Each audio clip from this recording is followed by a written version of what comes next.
Yo, what's going on, everybody? Welcome to the Level Show. Back on another Monday evening. Dan's just ducked because he needs to wipe the sweat beads off his forehead. So obviously we'll intro him in a second. But who else we got setting the levels tonight? Please introduce yourself, sir. What's going on, people? My name is Jermaine Riley, singer, songwriter, digital artist from London, UK. Yeah, man. He's being real humble right now because there's a bit to dip into with this gentleman. There's a bit to dip into. Anyways, hey, sweat off, wipe off the Have you got the goatee. fan on? I can hear the fan. Yeah. You got the You hear the on. fan? It's warbling. Can you hear it? You're gonna have to keep a rag or something next to you. Oh, that is just... Hey, lads, I'm sorry, this is just... oh, come on. Bro, Bro, you're I still get wearing it. a hoodie. I totally get it, bro. You know what? I'm going to have to back off the hoodie. I think I'm going to have to back off the hoodie, Bro, man. Like, seriously, seriously. man. It's crazy. 100,000,000%. Anyway, guys, hope everybody's good. Guys, you know Okay, I'm Dan back. Mason. He's doing up Dan Mason, innit? Ah, jeez. What's good, bro? How you, Dan? Bro, I'm all right. I just ran into sneakerheads. Oh, Steve. Yeah, in the gym. Swear. What are the chances that his gym is the Nah, same gym as mine? Actually, man. That's why you're hot. Your blood pressure is still. Yeah. Exactly. Yeah. You haven't taken the time to. Came in, had a quick shower, had a steak, and then I'm here. Yeah, that steak is fully digested. The steak is my body's working on that steak right now. Oh man! All right, cool. No, we're good. Jermaine. We're good. Jermaine, Yo, let's start off, obviously with you're the main attraction today. Let's start from the top. You're from London, south, north, east, west, South, born and raised. Of course. Background, heritage. Jamaican predominantly. Got a little bit of Guyanese in me. This is why my hair's so good. Yeah, nice. But yeah. Dad's gonna feel good in it. I've got another African brother to cuss out the Caribbeans this week. It's all good, isn't it? Nigerians have got me in spirit, so it's fine. All right, cool. So I told you I love Nigerians. Yeah, I know. Did he just make a joke about like Caribbean people? Did he do that? Guys, Wakanda forever. There you go. Remember that. It's fine. Go on. Remember that. So early doors start off like was raised in South London. Then what took you towards music? Say that again. What took you towards music? What got you in the music direction? Michael Jackson, really. I started dancing before I started singing. I only started singing from like the age of 10. Dancing from 3 years old. Yeah, just a lot of Michael Jackson. I was doing Michael Jackson in church. Got beaten for that, but what you doing on the crotch grab and everything like that in church? I was the key impressionist of Michael Jackson when I was little. Yeah, moonwalk and everything. So that was me up until the age of 10, and then before that point, every talent competition was dancing. I was just dancing, and then I met this girl in primary school. Her name was Rachel, and she had like a dope singing voice. And bear in mind, we're in primary school, innit? So at this point, and she was in the choir. And so I was gassed by her, and then I was like, I need to be in the choir. So that's when I found like my voice. I had to find something in it. So I feel like I always had a little bit of a voice. My dad used to always play a lot of music, like In the Yard, Jackson 5, Lisa Stansfield, Whitney Houston, all them type of thing there. Good old classics, bruv. So then by the time I got to school, yeah, it was, Mary J. Blige was coming in and all them type of, that vibe, and just 90s, you get me? A lot of 90s R&B singing out, proper singing in it. So you're late 80s baby, correct? No, I'm 84. Oh, mid 80s then. I'm a grown ass man, but yeah. So by the time I got to like in the choir with Rachel, we was like, you know, both fans. Like Bodyguard had just dropped and everything there, so hard. we was gassed in it, like hard. Hey, listen, that film. Hard. No, listen, you know, it just took me back. No, that's hard. That's hard. Yeah. No, go on, carry on. So then, you know, it was the height of Whitney at that point. So Whitney, Michael Jackson was the height of their whole thing. And then we sung We Got Something in Common together in a talent show, and we won. Oh, that was it. That was me. I was like, cool, this is me now. I'm a singer now. Mama made it. So yeah, that's basically started singing when I was in school. And shout out to Rachel, man. Rachel McConaughey or some madness like that. That's her name. Irish. But thank you. Yeah. No, she was a black girl. Oh, right. Might be Irish, but yeah, black girl. Right. So that's at what? Late primary school. Then you hit secondary school. Again, going to school itself.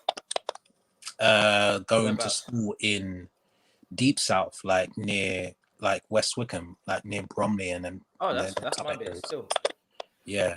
So yeah, went to a school that's no longer a school now, but yeah, I was that singing guy in the playground. You know, Sister Act just come out and all that. Sister Act 2. So a lot of Aaliyah, a lot of singing. You get me? I think Usher was just. So we're thinking like, was it 94 or something like that? Yeah. Usher was out. Usher was out. I wanted to just beat Usher. And then by the time I got to like Brit, that's when Cisco just dropped, and I just wanted to be Cisco. You had platinum. I did a blonde thing, and then like most recently, like in the past like 3 or 4 years or whatever, I've gone like proper like white to the point where I was losing my edges. But but yeah, had to come off that. But yeah, like I was obsessed with Cisco, Usher in Brit School time. And obviously Brit School was like B2K, Flowetry, Pink just come out, like 112. Any use listening, yeah? Any use are listening. These times of music was the levels critical, were like mad. You know what? You know what it is, bro. As soon as you said 112, I thought, right. 112 Jagged Edge. Are you mad? The first version of Pink. The first version of Pink. The first version of Pink. Pink deceived us, bro. Listen, I've said it before in this podcast, bro. Like she definitely took man for a ride. You know when man, she duppied man, bro. Still, 100%. She took man in. Like you thought you were going in, and then she was just like, I'm the hustle. I mean, she's basically doing what a lot of guys are doing now, isn't it? Like a lot of us learned from Pink. To be fair, like do your thing until you get in, and then do what you really want to do. Once you got the P and the label trust. Yeah. Yes, it's a 100%. Strategy, I guess. Because she went from there you go, look it, Pitiful 2. What's it called? Coming out. So I was like, what is this, bruv? Yeah. Are we sure? Like she lost every black person at that point. It could be like the management or whatever that made that. No, she said this is what I really wanted to do. I was just playing the game. I was just playing the game with LA Reid, like. Yeah. Oh wow. Yeah, because LA Reid them times was what Mary J. Blige. He had a lecture, right? Yeah. Was that his lecture? Exactly. So he had all those people on there. It was a LaFace. What's he said in response to that though? Like, what's he said about that? Has he said anything about that? He's making P. What do you mean? Making money. What's he care? Does he still like have? It's fine. Do you get me? Like he's not gonna be like, oh, we lost the white girl. What? Well, I made 100 million off her. All right, does he still have the masters for that for all of them? Like, is he making the P off that? Probably for them first 2 albums. Yeah. Mad. You know, I was actually gonna play flipping 112 anywhere the other day on my show, and then I realized how old the song was. Yeah. and then realized my audience. I was just like, yeah, you better chill with that, bro. Yeah, mad innit? But that Chill song, with that. Right? Exactly, Wow. exactly. Wild. come on. And I'm like, wow, because I played Busta Rhymes, right? And Janet Jackson. Like I thought, you know what, I'm gonna sneak one in. I thought, let me get a little two in. Let me get a little two. And I thought, whoa, don't overstep. Hold on a second. Don't overstep. Like chill, bro. Don't get too gassed. No, Don't no, overstep. no. Do you know what's mad? Do you know what's mad?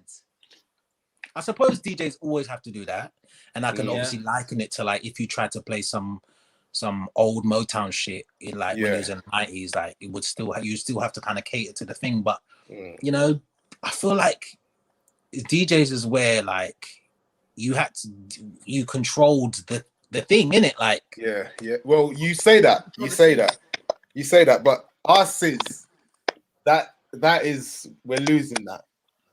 this is We're what losing, I'm saying. we're losing that because you remember. Okay, so just quickly, because I don't want to get too much off topic, because it's definitely about you today, bro. We want to find out a lot more about you.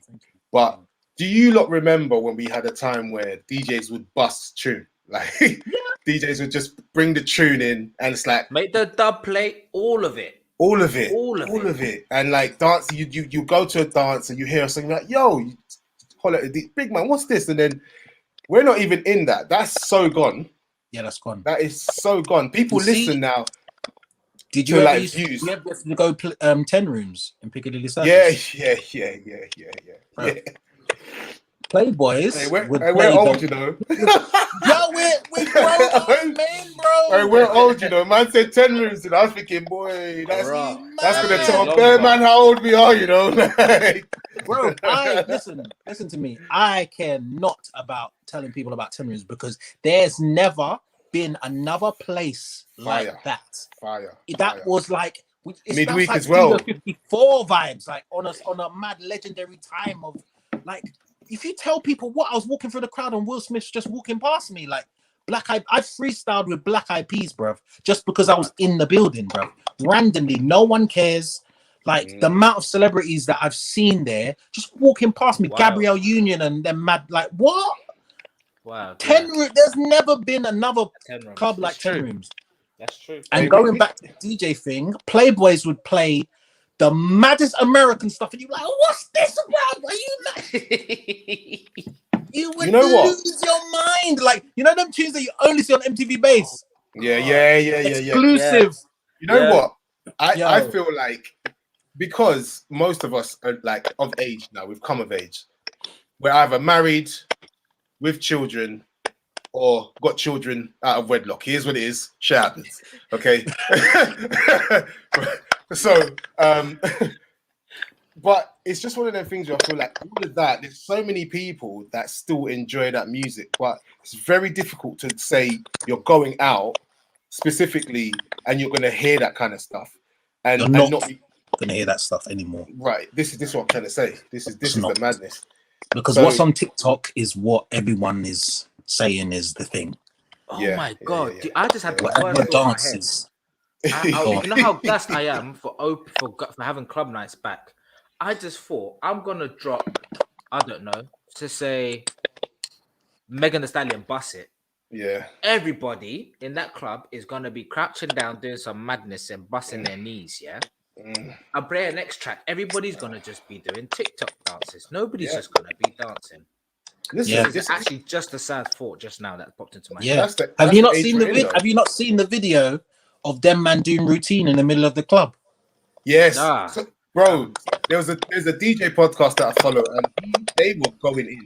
Them man are like, after you spend so much time getting the dance to a level, and then Donnies just want to stop everyone to do their dance. And then to get it, a man like, yo, these duns, they're pissed. I'm like, bruv, this is the new normal. This is, you know, like just how like they bait you up when you're bringing the drinks out with all the sparkles and that. Like, this is the new clubs are now like it's like a circus. It is. It's a circus now.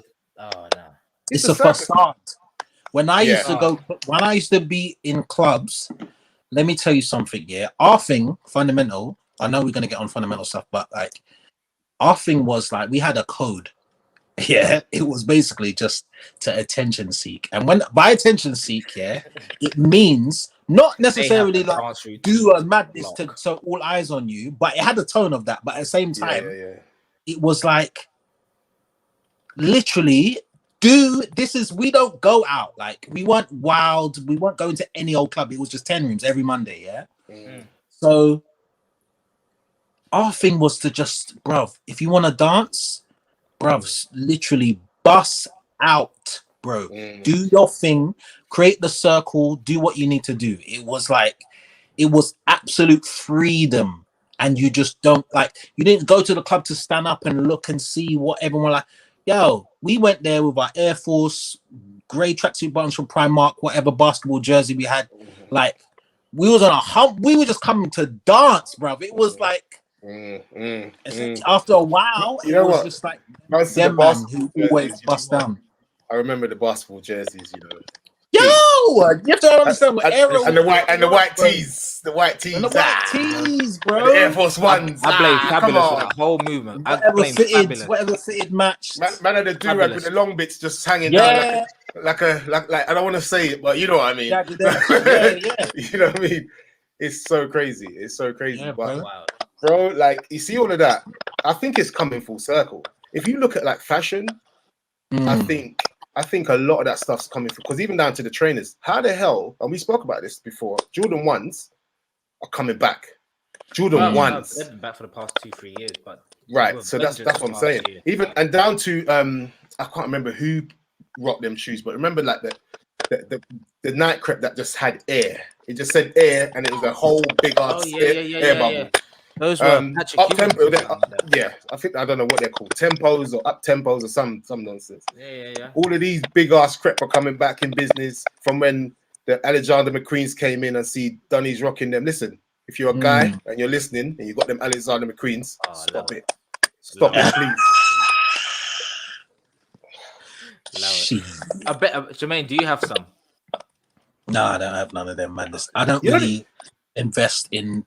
The most expensive shoe I got is like some TNs or some shit. That's like, I don't really splurge on clothes like that. You know the funniest thing? Remember when guys used to get onto yardies, right, about wearing them skinny jeans, right? With their, and everybody is now that look. That the yardie look is the look.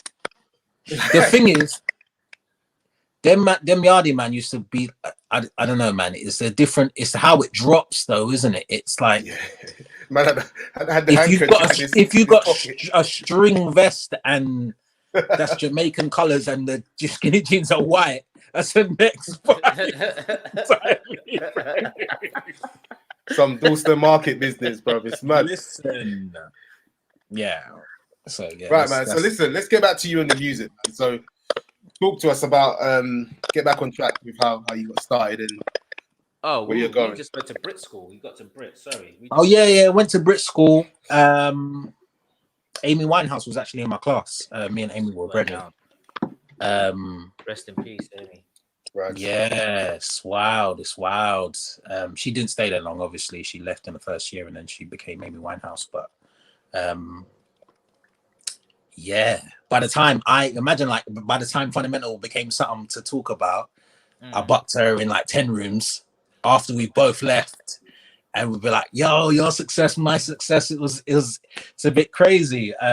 But yeah, Amy, man. All right. Did you ever have that? Sorry to interrupt. Did you have that kind of like peer pressure when you was in Brit school? Because I only heard really good things about Brit school them times. Not really. If you're in Brit school, you know you're good at something, and it's like finally everyone's around people who are into. The stuff that they're into, innit? Like, it's not, you don't feel like out of place, no really peer pressure, like people, it's very like, imagine going to school your whole life and everyone's into football and all all that, right? Everyone's into just recreational shit. So, and then you go to this place, which is like fucking fame, do you get me? And everyone's just singing or dancing or in the music room or whatever. Finally, you're thinking, fucking hell, like, I'm around people who get it, like. So Brit school was dope. I wasn't really there as much as I should have been, because in the first year I got in the group that would eventually become fundamental. So I was like, I know what I want to do. I'm in this group. I'm on this group thing. B2K had just dropped. This is what I want to do. Sorry. And them thing there. Bump. Are you mad? I'm out of here. I know exactly what I want to do. This group thing is where we're headed now. So yeah, got in a group first year. I was just rinsing out the facilities for like 2 years. Wasn't even going to class. Dropped out second year. How old were you? This is like 16 now. Bro. Mad. Jesus Christ. Mad. Yes. Oh my God. So yeah, bro. Do you know what? I just remember Playground came out what 2004, 2005, right? Yeah. Jeez, I just played Midnight Madness. I'll never forget. Never forget. Sorry, go on. Bloody hell. So yeah, just got in the first group, and then that slowly morphed into being with and Kyle was in that. No, it was a group. It was 4 of us, and I was the only one. And then I was with some other guy, and it was me and him for a little bit, and then we found Kyle, and it was me, him, and Kyle for a little bit, and then me and Kyle realized that we proper danced. So we was like, peace out to the other guy. Yeah. And then we found Varen, and I was already brethren with Deanie Boy, dope ass producer from the UK. He's Varen's cousin, so it was just like, oh, my cousin does this. You get me? If you need a third man, early doors, I was writing the stuff, and Varen was producing, and it was like it just made, it just really organically fell into place. We were all sick dancers.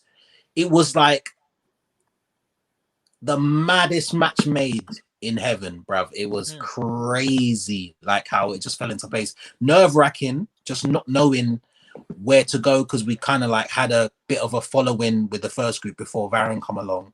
And then once we lodged that, we had to start again, rebrand, new group name and new image and all the rest of it. Took pictures around the corner from my mum's house, just at the train station, any dead digital camera. Put up some dingy website, but like that's early. That's like, if you think this was before everything that is now, that was MySpace like, time. Like, yeah, this was before MySpace. This was like, oh wow, you had your own website. Bloody hell. Like fundamental.com. Yeah. Early build your own shit. Back then, like to have your own website back then was big. It was a big move. Was a big situation. It was like, oh my, like what? This is official. Like we talking about, you got a bio, and that was the blue tick. Thing there. That alone is getting you bookings, because man. Yeah, this is like, okay, so this is official. Like, okay, you got your little pictures and the business what you're wearing, but you've got an official website. Okay, who are these guys? And you got little snippets of your music up there. Fine. And then, we started doing shows, and then, bro, from time us man stepped on the stage, people had never. Imagine you've never seen the caliber. Oh, now spitting something. Man remembers stuff. The caliber of how we was coming out with the confidence of Americans, and just the bravado, and just the we are superstars. Give us a shiny floor and some Air Force Ones, and we'll bun this place down. We was like, okay, stage time, fine. Are you guys ready for what we've been rehearsing for 2 years?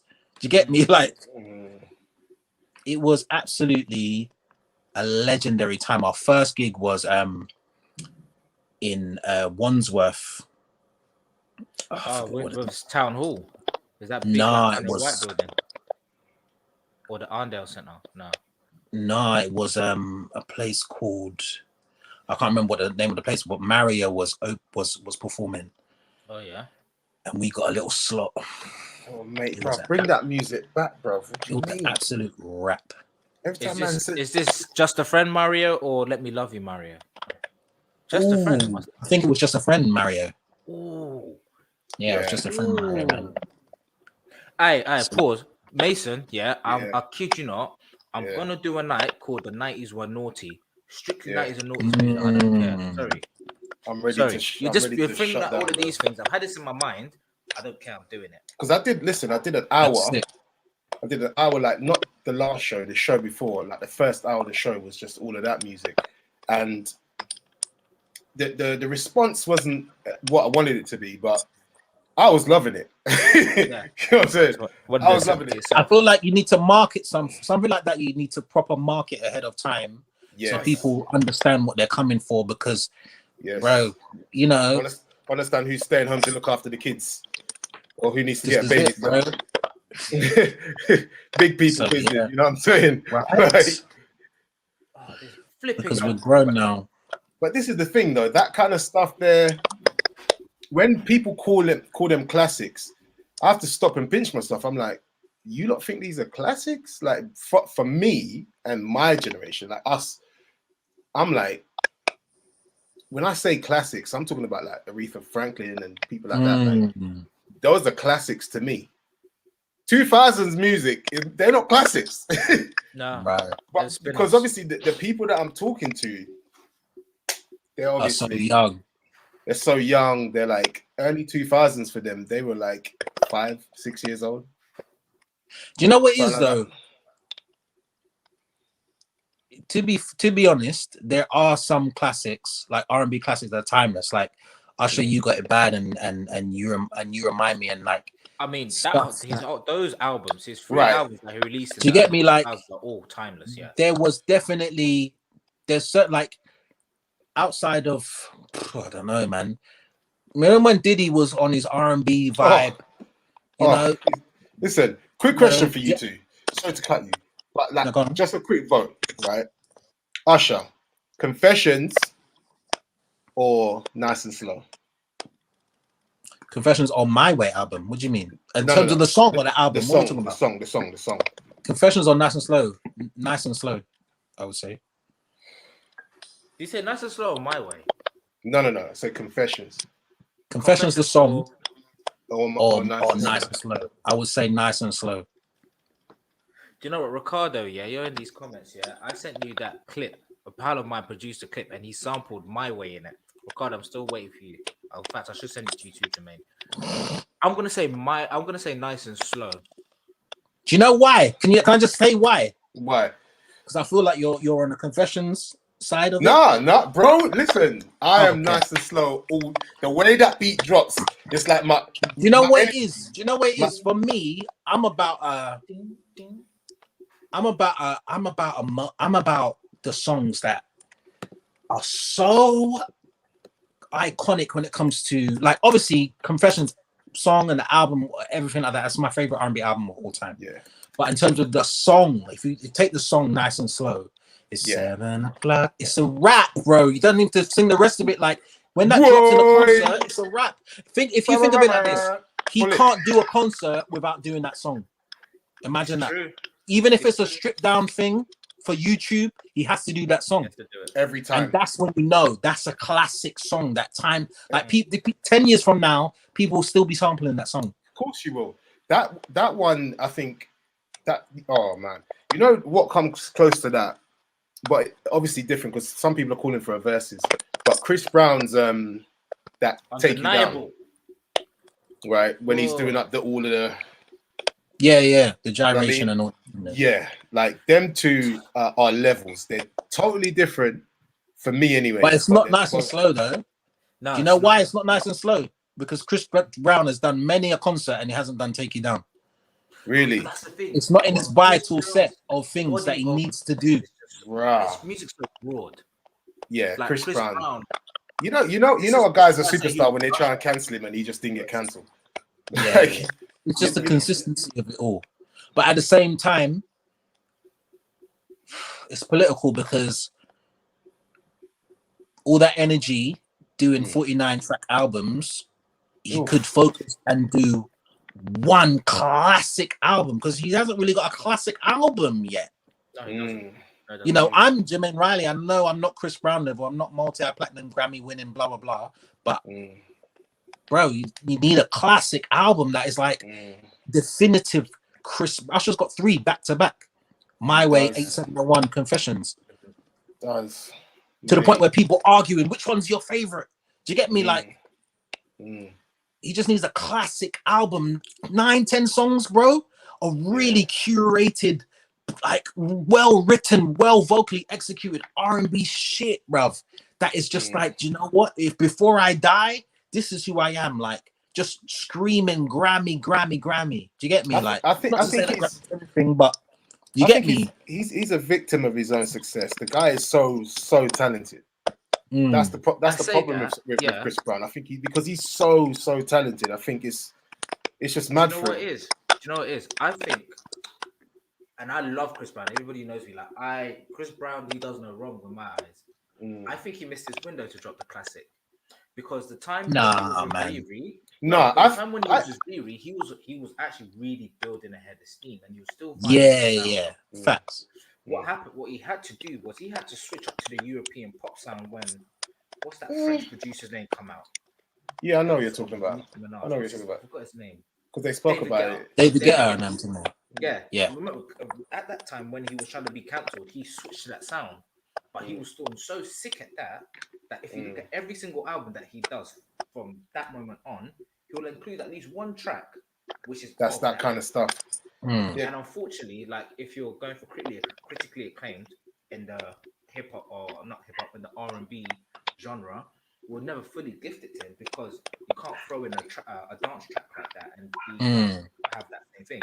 That's why I think he's missed his window only for his own creative point of view. But when you think about it, he's always got a song a single that absolutely tears down the place when it's time for him to return. So it's just like just have, because if you think like what's the stop, like, you know, Justin's in that place now, not Timberlake, Justin Bieber is in that place where it's like wait, pause, man said not Timberlake, not that guy. I said, shut up. You're not in this conversation. Man's like, not you. You know when man's about to get up, shut up, sit down. Not you. That's what he basically did. Flipping hell. Poor Timberlake. Anyway, so what was he saying about Bieber? Bieber's in, you can tell he's in this place where he's just like classics only, guys. You get me? Like whatever you man are emailing me has to be absolutely curated to be like, this is like someone said he's got about 20 different men writing for him. I heard something like that the other day, that he's got about 20 different people writing for him. That's what it takes. Whitney Houston never wrote a damn lyric in her life. Oh, for real? Rihanna don't pen nothing, but Rihanna's Rihanna. Do you get me? Like, so whatever who needs to write, let them write it for you. But really be like, is this going to be that thing that literally destroys the world when it comes out? Like good. Imagine, when a classic album drops, it's something that makes it so from that point forward, that's the bar in it. Do you get me? It's not like, oh, he done that so I can do this. It's just like when Confessions come out, it's culture shifting. This is like,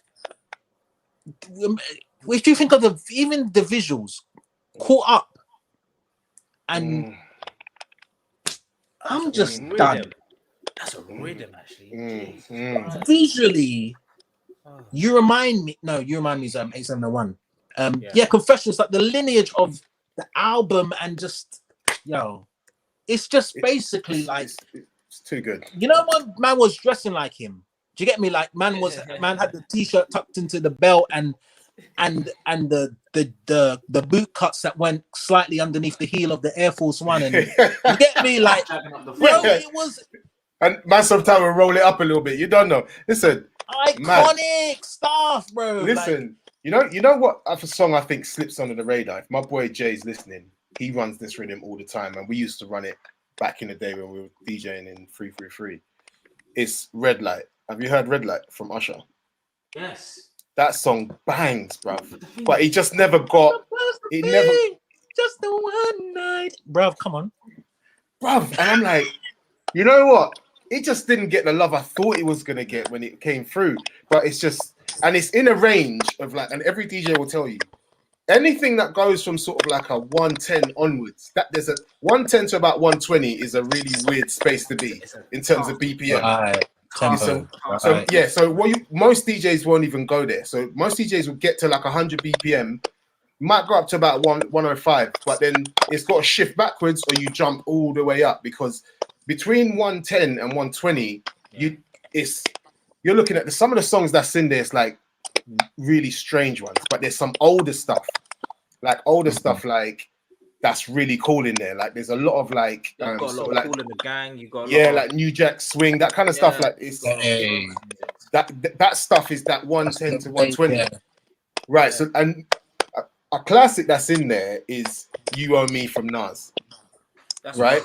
That's a 110 beat, right? That's a 110, 112 beat, and then you've got like. Do you know what it is about that song though?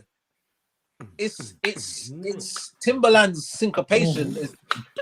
Listen, you can't help you can't help but move, and that's the trick.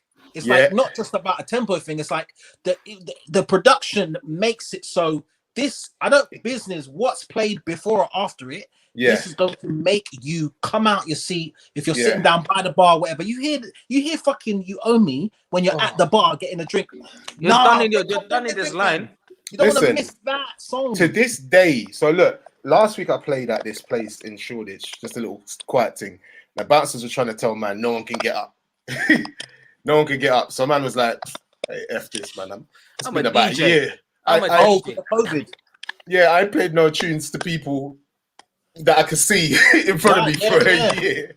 So I was like, I'm going to get 5 minutes and we're just going to go in. I dropped that bad boy there. Everybody got up. Bounce. No. Sit down. I'm like, bro, let the people them do their thing, because the beat, you can't stop dancing to that beat. It's just the way. But you know, I used to follow that up with Mason. That's going straight into "She's a Bitch." Oh, come on. Come on. Every time. I don't care. Every time. Every time. Listen. Every time. Anyways, there's another Missy beat that's up there as well. That's hard. That is absolutely hard. But it gets all of them, innit? Timbaland wasn't playing with Missy. It gets underplayed a lot. Like, I mean, I play "I'm Really Hot" and I play the ragtime version of that. Yeah. You know what I play? I like Smooth Chick. Oh my gosh. I like Smooth Chick. Like that Party is my time. Listen, party time.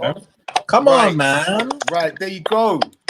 Listen, yeah. We could talk about Timbaland. So like that is kind of like we can talk about Timbaland all night. The guy is an evil genius, bro. Like, bro, he's the godfather of producers. Like, seriously. You know he runs like a masterclass now, innit?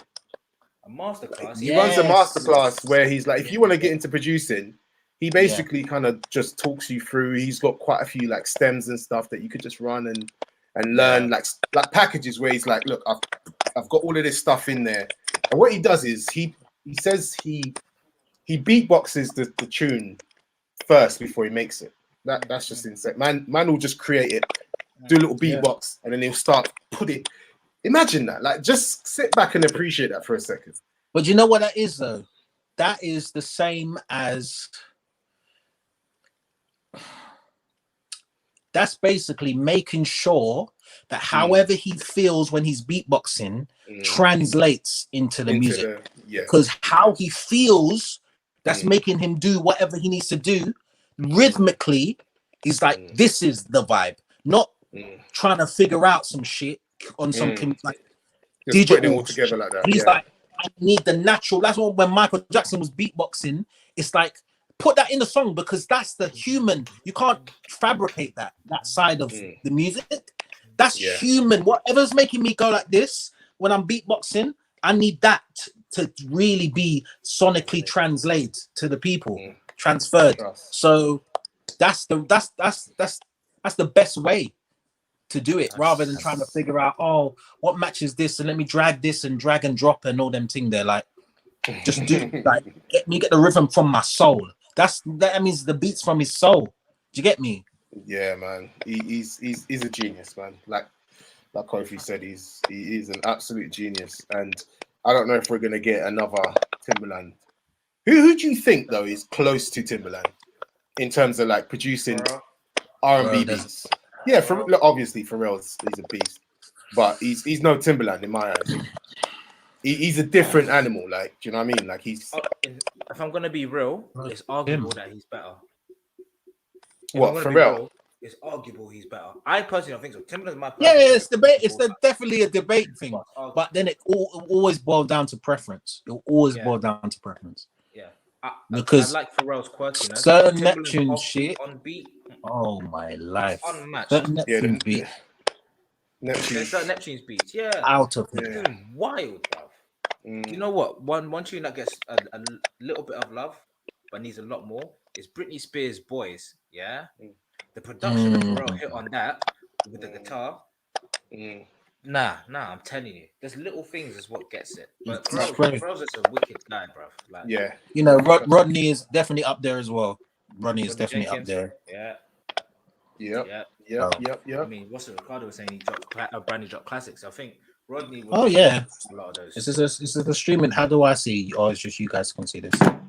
What this? Oh yeah. Okay, cool. Yeah, Brandy dropped some classics. It's true. Rodney was part of that. Dark Child was. I mean, when you hear that Dark Child, you know you're getting one of those smooth R&B beats. Yeah, and it was just kind of like Dark Child was kind of like the Quincy of the 90s and the 2000s, like to get me like diverse. It wasn't just like bam hip hop man. It was like I'm doing stuff that you guys don't even realize is me unless I say Dark Child on the beat. His discography is absolutely silly, insane, enormous. It's so big. He does not get enough love either. Actually, Rodney Dark Child. No, but yeah. Nice. Speaking of before we jumped way off topic. Yeah, we went down the rabbit hole. I think I was talking about no, what we was talking about. I was talking about Citizens in Wormsworth. I remember the name. Yes. And because I mentioned that we opened for Mario or whatever, and that was that first show was kind of like the beginning of the wave of all the shows. Like we went here, there, we're everywhere. Like just doing our little 2-song set, bodying the crowd, and just that's where it started. So by the time it got to like MySpace and stuff like that, and we were able to get signed to the little independent that we were signed to, and put together like a little package for the internet. And we were signed for a minute before any type of video came out, but we were still doing shows. So like everything just kept growing and growing and growing. And I think, we started in 2003. I don't think Playground and Jump actually came out the videos were out for like a year and a half, just circulating constantly. I think, no, I'm lying. I was about to say, it just felt like the videos are out for ages, and that was the strength of us doing schools tours and all the rest of it. And touring and open up for everyone. Went on tour with Nelly, Sugar Babes, open for every last American that came here. I'm talking Missy, Nelly, Jagged Edge, 112, Amari and Cisco. Like, you know what? That doesn't surprise me at all, though. Bobby Valentino, like. It doesn't surprise me because at the time, as you said before, you guys were the only ones I felt who were coming with a certain energy which nobody in the UK had. Nobody in the UK. And that's why for me it was sad that it was so short-lived, you guys, because I felt there was so much more to come. But we'll dive into that. But anyways, I just felt to say that all the people you've named doesn't surprise me. But that was when the videos were out. Yeah, it was absolutely wild. And then we got the MOBA nomination, and then a deal in America came after that. By which time it's 2007. And then we went to America. This is fast forwarding, but then we went to America, recorded the album, spent some time in America, recorded a American album under Interscope, and then Neo, someone managed to get us in the eye line. We met Neo already, and that was in Norway. This was before any type of America, anything.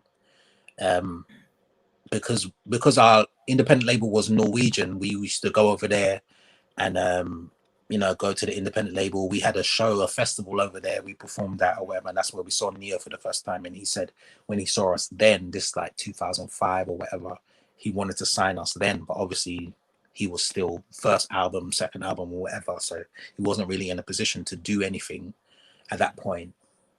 So by the time it got to 2007, and we were signed to Interscope, I think they didn't really know what to do with us in terms of, I don't know. I kind of feel like in hindsight, I kind of feel like we was a tax write-off. I'm not gonna lie, because how can you not know what to do with us? You get me? Like we're like the most prominent black group, British group, organic. Do you get me? Like performance is out. Like there's no disputing. Do you get me? At the time, you lot were out there, man. Like there was no one else really. I mean, do you think if you lot come up in a time like this, where like there's sort of like an abundance of opportunities, I guess, and the platforms that's now available, like the Instagrams and the YouTubes and the Snapchats, so all the TikToks, do you think it would have been different? I don't know, because the problem is trying to find quality amidst all the bullshit is a task in itself. So we might have got slept on in this period of time. Do you get me? We might have not shone as bright because only back when we obviously come out, it was the cream of the crop only. You had to be really dope or nothing. But now there's so much bullshit clouding. Like you have to search, and even when you search and you find one song on a playlist, no one cares to go to the actual artist page. They just want to hear the song, move on to the next song that's on the playlist, and you don't get that investment. Do you get me? Yeah, the only thing that would obviously, we were a visual group. Do you get me? So we obviously looked good, danced good, performed good. It would just have to really bank on the fact that no one could perform like us. So that would be our winning thing, and just batter things consistently and just hope for the best. But it's not necessarily easier now. It's easier to put yourself out, but it's also easier for shit people to be out. Do you get me? So that way, if everyone can fly, why is flying special? Do you get me? Yeah. The noisy people. We say on the show all the time, Mason. Yeah, get on to the noisy ones. That obviously, like that conversation we had previously about like artists like Cardi B and stuff. No, listen, and I'm not taking nothing away from Cardi. I think she's worked really hard and she deserves everything she's getting. However, I don't particularly think she's extremely talented. And I think why I would say she's talented? Why would you say that? Because she understands the assignment. Yeah. If whoever gives me the opportunity, how much bars I need to write? Cool. Bruno Mars, you need to write the bars. I'm writing iconic bars only. So this rotation that this is gonna get, I'm going to finish the song to the point where you don't want to hear the song without my thing on it. Do you get me? Like, and in terms of conveying her personality, because that's her thing. She's not just a bars queen. She's not Remy Ma. Do you get me? Like, she is this is who I am. I used to do stripper shit. Do you get me? Like, I was on reality TV, but I love music. Do you get me? And I really have got a gift of stringing bars together. Do you get me? And I've never necessarily seen her freestyle anything. Me personally, no. I don't. I don't think she's able to freestyle anything. To be fair, but what we're seeing is someone who understands the process. The process of this is what I have to do. This is what I have to do. This is how hard I have to work. This is how consistent I need to be. And to be fair, there's a lot of talented people who don't understand that part of it and rest on their laurels and are like, okay, cool, I'm talented, and that should be enough. I'm a victim of that myself. Do you get me? Like, it's just like thinking, like doing dope shit and then doing a Kanye West at the same time, because you're like, why is no one looking at me? but not understanding that this is the influencer game now. Do you get me? Like you have to have, you have to do stuff outside of what you actually wanted to do this for in the first place. I think people have bought into who Cardi B is as a person. That's her whole thing, bro. That is her whole thing.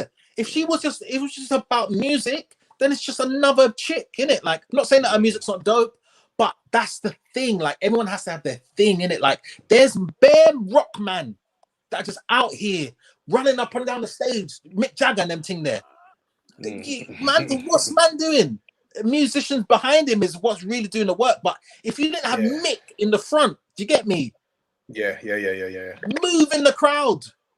And it's like, you have to know your thing, and not necessarily everyone's Michael Jackson. Do you get me? Like some people just know how to work their thing, and sometimes thing is. So I've been interested in Cassie, dead artist, in terms of like no disrespect, but like vocally. Wow, man, just shut it down. You know what? You know, I'm gonna start bringing the sound effects on this when someone gonna start pressing the buttons. I'm gonna start pressing the buttons. What? But at the same, no. But what I'm trying to say, what my point is, yeah.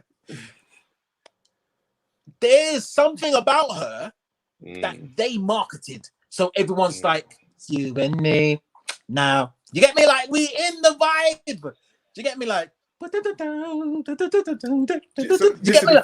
the chick, do what she needs to do production wise. We're gonna handle that, make sure she look crisp every time. Video, dance routine, like come on now, let's go. MySpace was looking wild back in the day. Are you mad?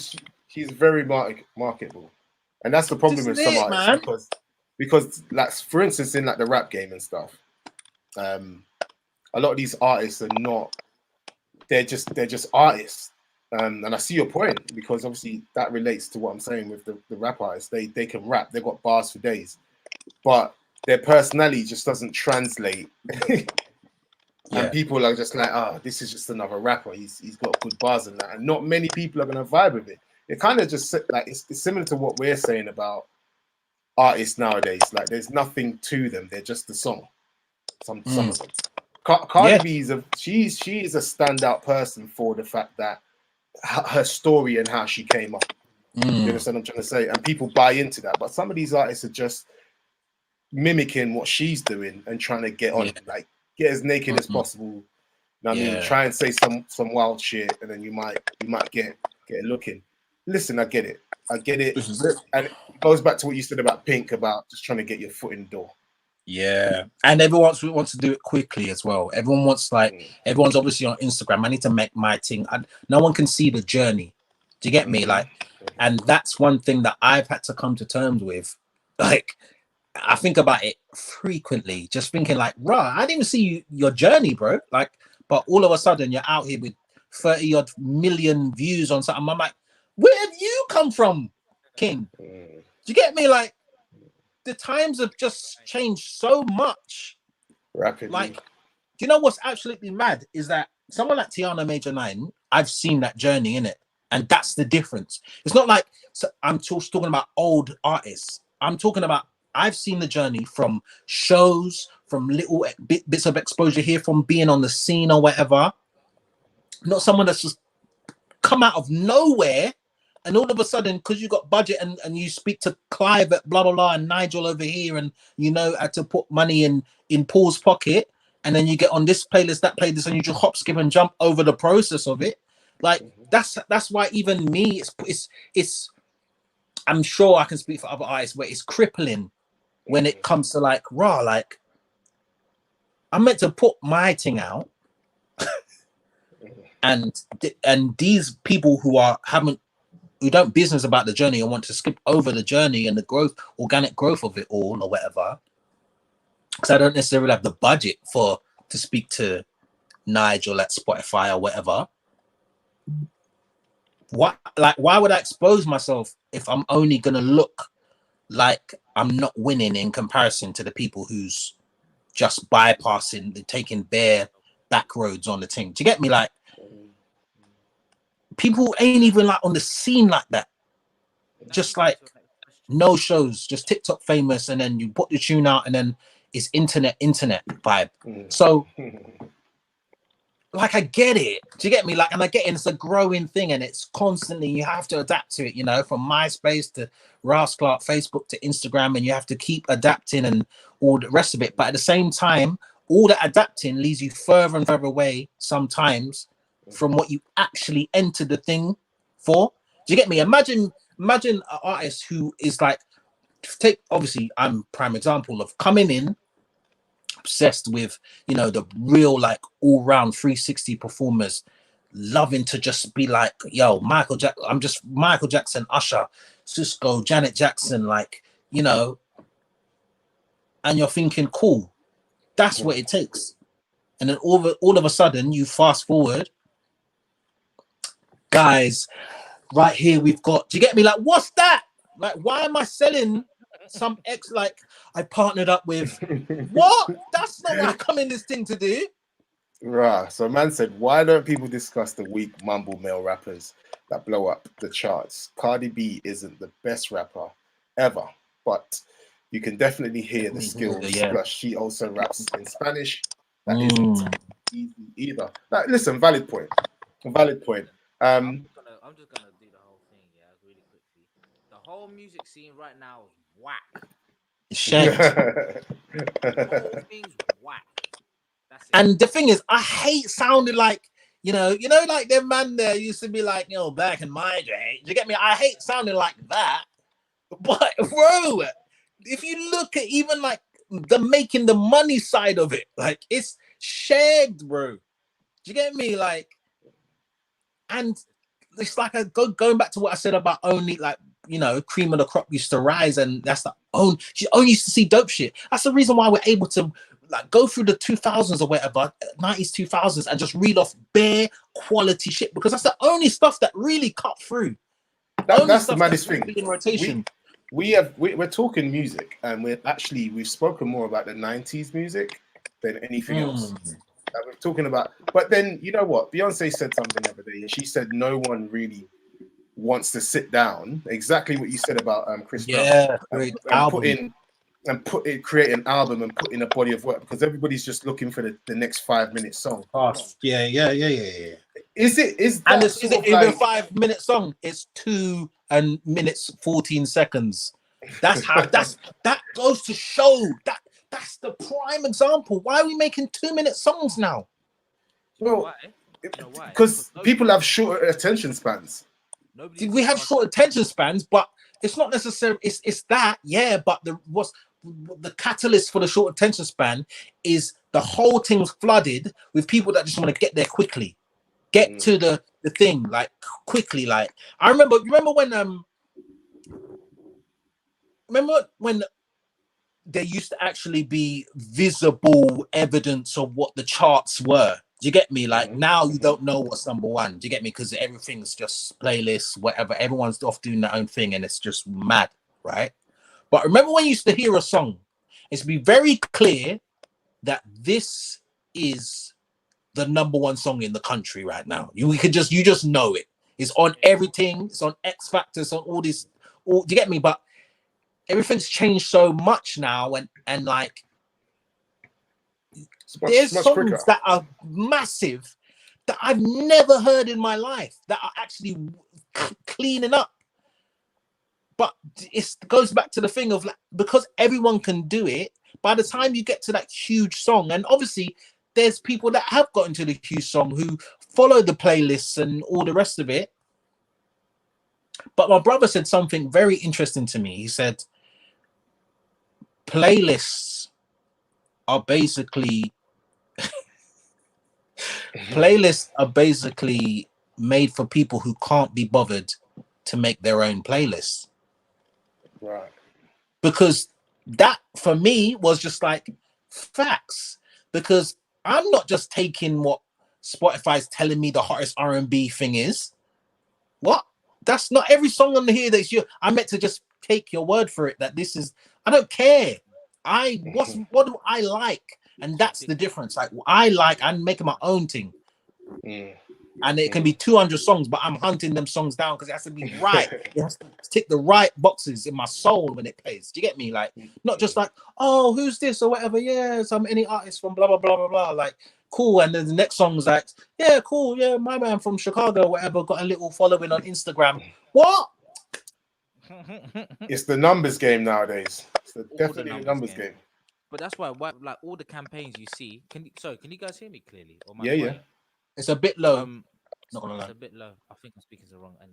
Anyways, I think what it is, if you look at all the campaigns currently with music, everybody is trying to do a little 1-2 step thing. Oh yeah. They want that to go on TikTok and Reel, and they want all the run up to do that because I mean, big up Tion Wayne and Russ for Body. I actually like the song. I really do like the song, actually. I don't know if I can say I like the song, to be honest. But it's wicked, bro. But the reason why it's number one is because any and everybody is doing this and then doing that and getting everybody to appear in the background. That is what's got them the run up. It's got, I don't know, 1.7 million TikToks or whatever stupidness it is, plus the real stuff. Everybody's doing that. That's what it is these days, unfortunately. And as you were saying before, you don't have to be talent. You don't have to be talented. Listen to me right now, yeah. Yes, the sir. same way you can put, you see when stuff goes viral, yeah, you can't plan stuff. That Michael Dapper nonsense. It's the same. I look at that Tion Wayne and I look at the Michael Dapper thing, and I'm not shitting on his parade. Yeah, I'm not shitting on his parade because he listen. He did all right. He did well. Like I want him to win because he's another brother. I want him to win. But let's be realistic. The song, it was just a catchy beat, like, and that Tion and Russ Millions or whatever his name, it's the same thing. If you listen to the beats, like I could play them side to side on the same speed, they sound pretty much the same because that's what it is. We're in that state of everybody's pretty much being a producer for that kind of music must be so easy, bro. But this is also the problem. Can I say something that no one ever talks about? Is that when, as an artist, when producers are hollering at you, yeah, I want to work, blah, blah, blah, I'll send you my beat pack, blah, blah. Everything sounds the same. Everything sounds like something that's already out, and everything is like in the same thing. Like, bro, did you even listen to my music? Like, there's musicality, there's chords. This is not. I said there's chords. Man's just doing trap, just sending me trap, just sending me drill, just sending me, bruv. Come on now. This is like the musicality is nyam out because it's like, cool. This is all I need to do for you, man, to do your foolishness on it and do a madness online. That's it. Just put out tune, and sometimes, yo, we follow artists who are out just to be out. They didn't think about the song or what it's gonna do to the scene or blah blah blah. They just thought, I need to have a song out. I need to just have a song out and I need to have a video. The video's there's no groundbreaking concept to it. It's just me in a yard, me outside the mansion, me blah, blah, blah, blah, like with the gal, them, the same old regurgitated concepts or whatever. But I need to be out right now. I need to be in it to win it. There's a real need to stay relevant with artists as well. There's a real That's need. the thing. 100%. That's it's content. At the end of the day, the song is not the song. This is what the reality is. The song is not the song to be the song to change the game or do a Drake or whatever, or Kendrick on the scene. The song is content. The song is as good as, yo, when I return, yeah, inevitably one day when I can be asked, yeah, I know that I'm gonna have to adapt to think of my strengths and be like, yo, I just need to do something today. Otherwise, my algorithms are going to look mad. Do you get me? Like, that's the game we're playing now. I need to just freestyle in a video, dash it on TikTok or Reel or whatever. You get me? Like, play to my strengths and just drop my little droplet in the sea of all of it. Yeah. Get into it. See what. And that's what it is. The song is not the song to change anything. The song is I need content, otherwise my algorithms are gonna get me out, and ultimately takes down my views. And that if my views go down, that's my value. My views and my value. The likes and all the rest of it. That proves to people that I'm talented and I'm dope. Yeah, that's your measuring. That's your measuring stick, basically. Exactly that. What do you think in the comment at the bottom? When was the last time a female rapper came onto the scene with a song as hard as Bodak Yellow? Y'all sleep on Cardi B. She's hard in her own way. Her personality is a bonus. Listen, I think Bodak Yellow, I'll give you credit, because I am the sort of man that was running that when it came out, week after week, it would have to get run, because I'm just like this. It was too much. It went too good together. Like, I had all sorts of, and obviously any DJs listening will know, I had all sorts of key points set up, because just the way she just drops it, especially the way she says bitch. The way she says bitch gets me every time. Bitch. Like, it gets me every time. Like, and I'm not saying I'm not a fan of Cardi B. I'm just saying, considering the kind of music that I came up listening to, Cardi B is nowhere near the top of what I rate in terms of as artists, talents, and quality of music. Okay, I'm not saying that I don't enjoy it. I do enjoy her, and like I said, I think she's definitely deserves all of the accolades and all the things that she's getting. However, we've come up in like the era of Michael Jackson, all sorts of different people that have been extremely, extremely talented. Back in a time where you had to be really talented or you weren't getting through the door. This is it. So my perception of the situation is obviously going to be different to someone that has only seen the music scene from sort of like a Cardi B onwards, and that's just how I see it. Yeah. Realistically, you know what it is as well. You know, it was a good barometer. I was thinking about this the other day. Like, see, when Nicki Minaj first came out, brother, no one was fucking with Nicki. You know, no, she listen. Them early mixtapes, whatever feature she was doing, Pink Friday and them thing there, yo, she was so. Oh yeah, I'm not saying that she's lost anything, but I'm saying obviously she again played the game in it, and the starships and all that stuff came out. So that's when it was like interesting. She still put her own swing on stuff like that as well. I still think Nicki is probably the hardest female artist up there for me. If we're looking at the last 10 years, Nicki, 100%. There was a time when it was just like that is what you need. You need to be that. You need to be that when you come out and have that energy where it's like whatever I touch turns to gold, and I understand the assignment. You get me? And it's literally, I think that's what you're talking about, is that is when you hear the lyricism of it all, and you hear just like, let me just go. Like, if you just put on this beat, I can just go. And I don't think Cardi has played that, even if she has got it. Do you get me? So I think that's the difference.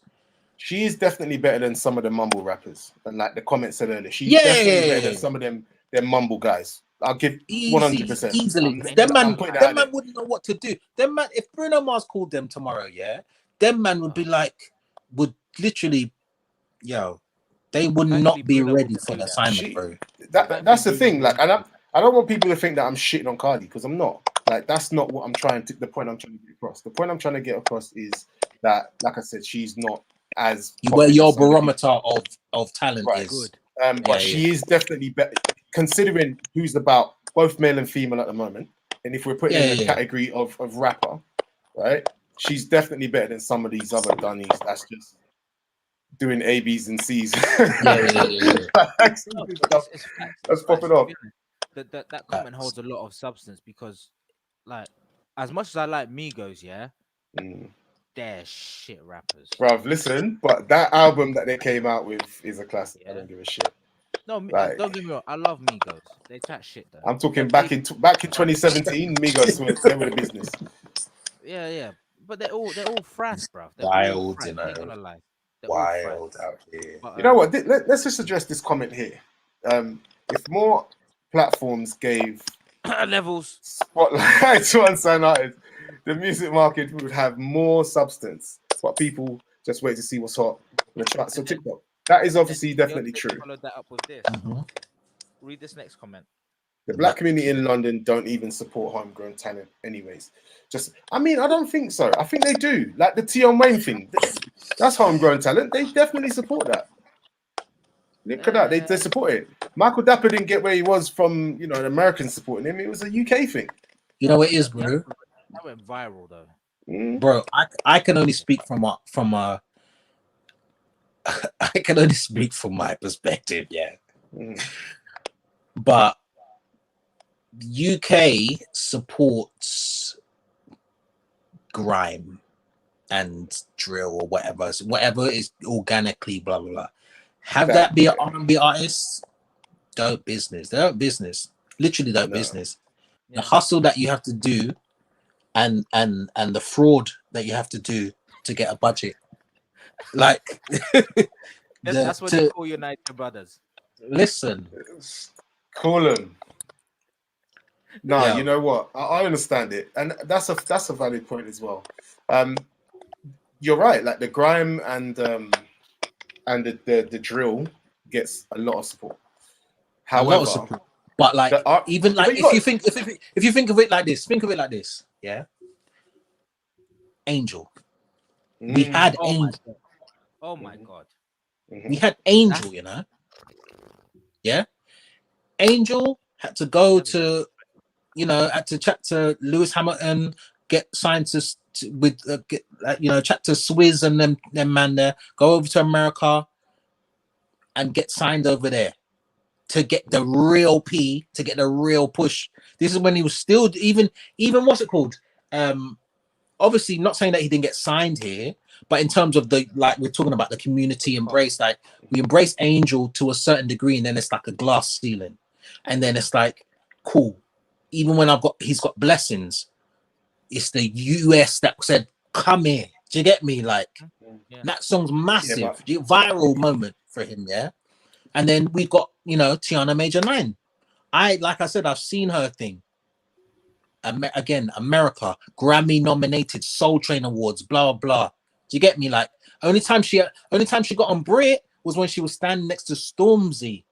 Do you get me? Like, because that's what we put on the Glastonbury, blah blah blah blah. Do you get me? So when it comes to anything outside the grime, whatever white people's perception of what they want us to be, and the mold that they, and if it doesn't fit that, doesn't get the right. Do you get me? Look, like my counter argument to that, is if you look, so us three here, you got to look at our age group, yeah, the kind of music that we're into, grown ass, right, big grown ass men that we're into R&B. There's a lot of guys our age that don't touch R&B. They were into like American hip hop. I'm just trying to look at it from like a fact based sort of like point of view. Yeah. And then when you look at some of the other, like what I'm trying to say is basically R&B or anyone that kind of comes up in the R&B flex isn't going to get the same support from the UK community because there isn't that many of us. So our voices are not that loud, right? We like you look at our generation when we were coming up. No, let me tell you, when we were coming up, we all went to schools where we were kind of dominated by sort of like there was more white folks, more white faces than were black faces. We were the minority. Now, this generation is a little bit more dominant in terms of like, us pushing our music and our music being a bit more dominant. Back then, remember, we came up, when I was like 10, 11 years old, the Spice Girls were dominating the charts, right? And back then you had artists like, what's his name? Lamar. Like, all of them man were trying to come through. Like a couple years after the Spice Girls and all that, but there just wasn't. And we've had, like a couple of UK sort of like R&B people that didn't get as much support. The community has always been a smaller community. We've always been the minority. So in terms of getting huge support from the UK, it was just never going to be that. I don't think. Listen to me right now. You've been holding your tongue for a minute. Go on. Tell me what you got to say. Listen to me right now, yeah. When Ross Clark, yeah, Usher, Neo, Trey Songz come over here, that's when we are no longer the minority, bro. Like it doesn't, that's transcendent of many generations. They come out in droves, fill out O2 Indigo, all them type of venues. You get me? Hammersmith Apollo. Like when it's Americans come over here, that's when it's like, yeah, R&B. This is R&B night. Yeah, girls, all the white girls come out. You get me? Like, yeah, but it says a lot about the people. We are here, but UK, when it comes to our own black R&B artists that's outside of the mold, like I said, it's like, okay, cool. I'll wait for Ed Sheeran if I want to hear some singing. But you know what it is? That's because we've been taught that the Americans are the cream of the crop. So when anything that's been in their eyes, right, below par, because they're not listening to the music. Remember, these people have been programmed. They've been programmed to actually think that the Americans are better than us and will always be better than us because they have always been the influence. They've always been the big boys in the game. So when you get like a UK artist that's an R&B person and trying to find his feet or her feet in that space, people are just like, oh, you're not as good as the Americans, or they come with that bias already. They're not American, so they must be trash, and that's probably why we don't get as much support, I guess. And I suppose, with that being said, the reason why grime and all that is embraced is because it's homegrown. It's homegrown, and that is where it's like, because the Americans don't have no one else can do it better than it being right. So we set the standard for that. Yeah. We have set the standards for it. Unfortunately, the Americans have set the standard for R&B in the UK. Hold up, but you guys are all aware drill originated in Chicago, right? Yeah, of course. But most people don't know that. But I don't understand how drill has made it so. Like everybody's trying to say drill's a UK thing. It's not. Like I didn't know that. Yeah, we straight stole it from Chicago, Southside Chicago. What? All doing this, talking about who they just chefed up. Them man are talking about chefing up people proper, boy. And somebody was like, you know what? Cool. Actually, this is wicked, and they just started outing people on records. But hence, drill music just all of a sudden spawned, and everybody wants to like brag about how they chef this person and this, that, the other. Like what's so weird. That is not ours. But I do hear that in the sense that we don't show enough love. Like when all these people, like I wasn't flipping, Oceana when 112 come down and all this thing. Like it was a sellout. I've never seen anything like it. I've never seen anything like it. I don't go to big concerts. I only go to Jazz Cafe. But what's it called? My ex, when Rihanna was coming down, always there. Like Rihanna, all these big people always there. I never understood it. And honestly, that's more reason why it pushes me to like want to continue to do something on levels and shine the light. Like everything chaotic free. Big up yourself, by the way. Like we really dope questions, dope statements. Yeah, because in fact, this is exactly what there's platforms like Levels. You've got the Blues Project, which is also wicked. You got London RBS. I think the other one's called. Like they're all trying to do the same. They're all trying. Do you know what's so funny? Do you know what's so funny? There are certain platforms a couple of years ago that were trying to say that, yeah, cool, I'm on this thing in terms of like representing R&B over here, and then totally nyam out now. And it's just like, were you really about it then? Because it's not like the artist stopped putting out music, but I feel like there's a lot of flash in the pan gassed moments where people, this is not you guys, obviously, but like, I just remember like people have really tried to do the upstart R&B platform thing. And I feel like people are faking the funk a lot of the time when it comes to these platforms. They literally like just fizzle. I had a massive fallout over you know, and one particular R&B platform just based on like how they try to, you know, start up the team. And it was like basically the marketing strategy for it was push one particular artist like every week or every 2 weeks or something like that, and have them be the main focus and then pick another artist or whatever. And part of me just knew that it was utter bullshit because of the strategy, for one, in terms of who they were picking to go out first. Say it again. Like, what was wrong with their strategy? Were they already kind of like known names, or were they literally just bullshit? They were trying to push out people that didn't make sense to push out first. Okay. Because there's no track record, and do you get me? Like, not saying no track record, but in terms of the seasoned options that they had, just made no sense. So then, and I feel like the moral of my story is of that I'm trying to explain now is that some people just want to just have the gassed temporary, I'm trying to do something for my scene, blah blah blah, like, and it's just bullshit. Like, there's like literally two platforms, like, and then they get to a certain point and then the leader, whoever, gets on and they're out.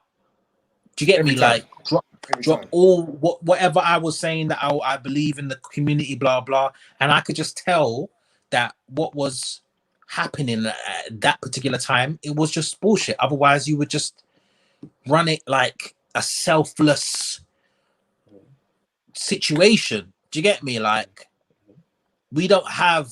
I remember when I dropped my first album, solo effort or whatever, 2012. My manager at the time, shout out to Farron McKenzie, was able to send it to bare R&B blogs. All them blogs is out now. Really? And that's what, like, practically. Wow. I don't even know. Do you get me? Like, and to be fair, no one's really blogging no more. Really, like blogging. Do you get me? It's be like covering. It's actually coming back. I hope, because what am I gonna do? It's true. Very true. Bro, it's wild. It's wild. Absolutely wild. It's kind of just like that's the difference as well. That is also the difference of like a Grime Daily or a Link Up and so I've seen when I've seen R&B artists put their stuff out on them platforms, which you can, obviously, you submit and they put it up or whatever. And I'm looking in the comments like, this ain't, you get me? What's this? Do you get me? Like, bro, if it's dope, it's dope. Like, what's going on? Like, let man get them. They just want to say, no, this ain't the right content for this platform and blah. Ross Clark. Ridiculous, so I'm just like, you know, people, we don't have as R&B artists, or even if it's like a little alternative R&B or whatever, we don't have the Grime Daily or the thing. So like a grime artist can put levels or hip hop levels. No, but what I'm saying is, like, if we've got a Grime Daily, if you've got a Grime Daily sorry. Yeah, I'm talking about like they're like very prominent things, right? Yeah. So you put your thing out as a rapper, submit your thing. The viewership is gonna automatically see it, regardless of even if they like it. They're gonna give it that 30 seconds for it to be the view. Do you get me? Before they move on, they might even invest past that 30 seconds, but you got the view. So then it's just like we said earlier, like the value is in the views, isn't it? So it's by default that certain grime artists are going to continually blah blah because of the platform that's provided. But we are like trying to all the R&B artists or whatever, trying to do our things on our own separate YouTubes or whatever, trying to get that same viewership is unfair. There's no help. There's no help for the people in that industry. But listen, I feel like all of that will change. And it's Because not, sorry to cut you. This is not me crying about it. It's just me saying what it is. So Yeah, when it you is don't what it see is. a plethora of R&B options, it's because we're looking at the thing like, yo, how am I gonna approach this now? Yeah. That's what I'm saying. No, I mean, to be honest, this is so great that you said all this, because half the time we're trying to search to see what we can actually really do to make that impact. Again, that's one of the reasons why I started Levels, and then the Level Show itself, because America has the Breakfast Club, They got so many as platforms. we know. They got the Breakfast Club, as we all know. And I told Mason when I started this, I was like, I want to make this like the UK version of the Breakfast Club, and literally get a whole, like, we've had so many different people come on. We've had flipping lawyers come on here. We've had, last week we had an author come on. We've had yourself. We've had American artists come on. We've had flipping one of my good pals who's been in and out of jail for 17 years come on. We've had so many different people come on, and I just want to create a platform so people can actually just come and actually learn. That's one side of it. But I'm always searching, like, what can we do more musically to support what we really want to do? Because I know it's not it. There's a reason I don't go to big off concerts, because I like those artists, but I actually want to see, can these artists actually really sing in front of me? That's literally all it boils down to. And everything that you said and what Chaotic 3 has been saying is like, yeah, you're right, we don't support. And I'm wondering, how can we do more? What kind of stuff You know the do? maddest thing, yeah? The maddest thing is you got to weed through some of the BS sometimes. And what I mean by that is the UK is also a victim of, unfortunately, some of the shit people. Some of the shit people got through and fucked it up for some good people. That's facts. That's facts. That's what it is, because the opportunities were so slim. It's almost like people were like very reluctant to give UK artists a chance anyway, right? Yeah. Because of whatever hidden issues they've got behind it. But when some people got through, like you said, to put them on that stage, they're like, oh, I think they're like some people kind of suffer from that as well. They don't expect to get to a certain level. They get there, they're like, shit, I don't know what's next. I don't know what to do. Like I don't know how to deal with this now. I don't know how to perform on this level. And that also contributes to why people kind of just keep the door kind of half closed on UK artists as well, because 100%. you know that's been like a thing. Like when couple men get through, they get one hit and then like, you never see them again. Yeah, one hit dip. You know, that's the problem. I watched this thing today. J. Cole put out this documentary. It's like 12 minutes, yeah. And I think it's just basically, him talking about coming back again, yeah. Bro, the opening 2 minutes, bro, lashed me so hard. He's basically talking about, similar to the reason why I thought about it is because it's like you get to where you say you want to get to, yeah. In a position, people start looking at you, you get famous or whatever. And then you start getting comfortable in that. And then you get so comfortable that you start waiting for inspiration to hit you and you don't actually want to work towards it or whatever. And you can afford to get comfortable because you've got all the luxuries around you and you won, innit? Like you got to the goal that you said you wanted to get to. So it's only natural that the body starts to be like, cool. Okay, so I mean, everyone knows who I am. Like my things in rotation. Like it's a given that I've afforded myself some either downtime or time to recoup or whatever. But that space is so dangerous because that's when you stop everything that made you get to where you want to get to. So therefore, you can't sustain it. You just have the one song and then you dip out thinking that, cool, I'm good now. But it's like the reason why, it's the reason why Chris Brown is Chris Brown is because, yeah, I've got the hit song on radio, but I'm definitely recording 14 songs in the next 3 days. Do you get me? Like, it's just that never resting on your laurels. But it's also like I feel like some people are shooting or aiming. They're not aiming high enough, right? Because they're almost aiming. They're aiming for a lower target because they don't even think they're going to get that target, but that target is kind of almost more achievable. And when they get to that target, because they didn't think they were going to get to that target, they're like, oh, so I've got here. And then they're like, they don't know what the next step is. Do you understand what I'm trying to say? But the targets are fucked. Reason being is because what's the target now? 1 million streams or something like that. 100,000, £14. That's the target now. Can barely buy my KFC. It's facts, you know. It's facts. It's facts. It's facts. Like the target is 1 million, and then after that, then what? It's like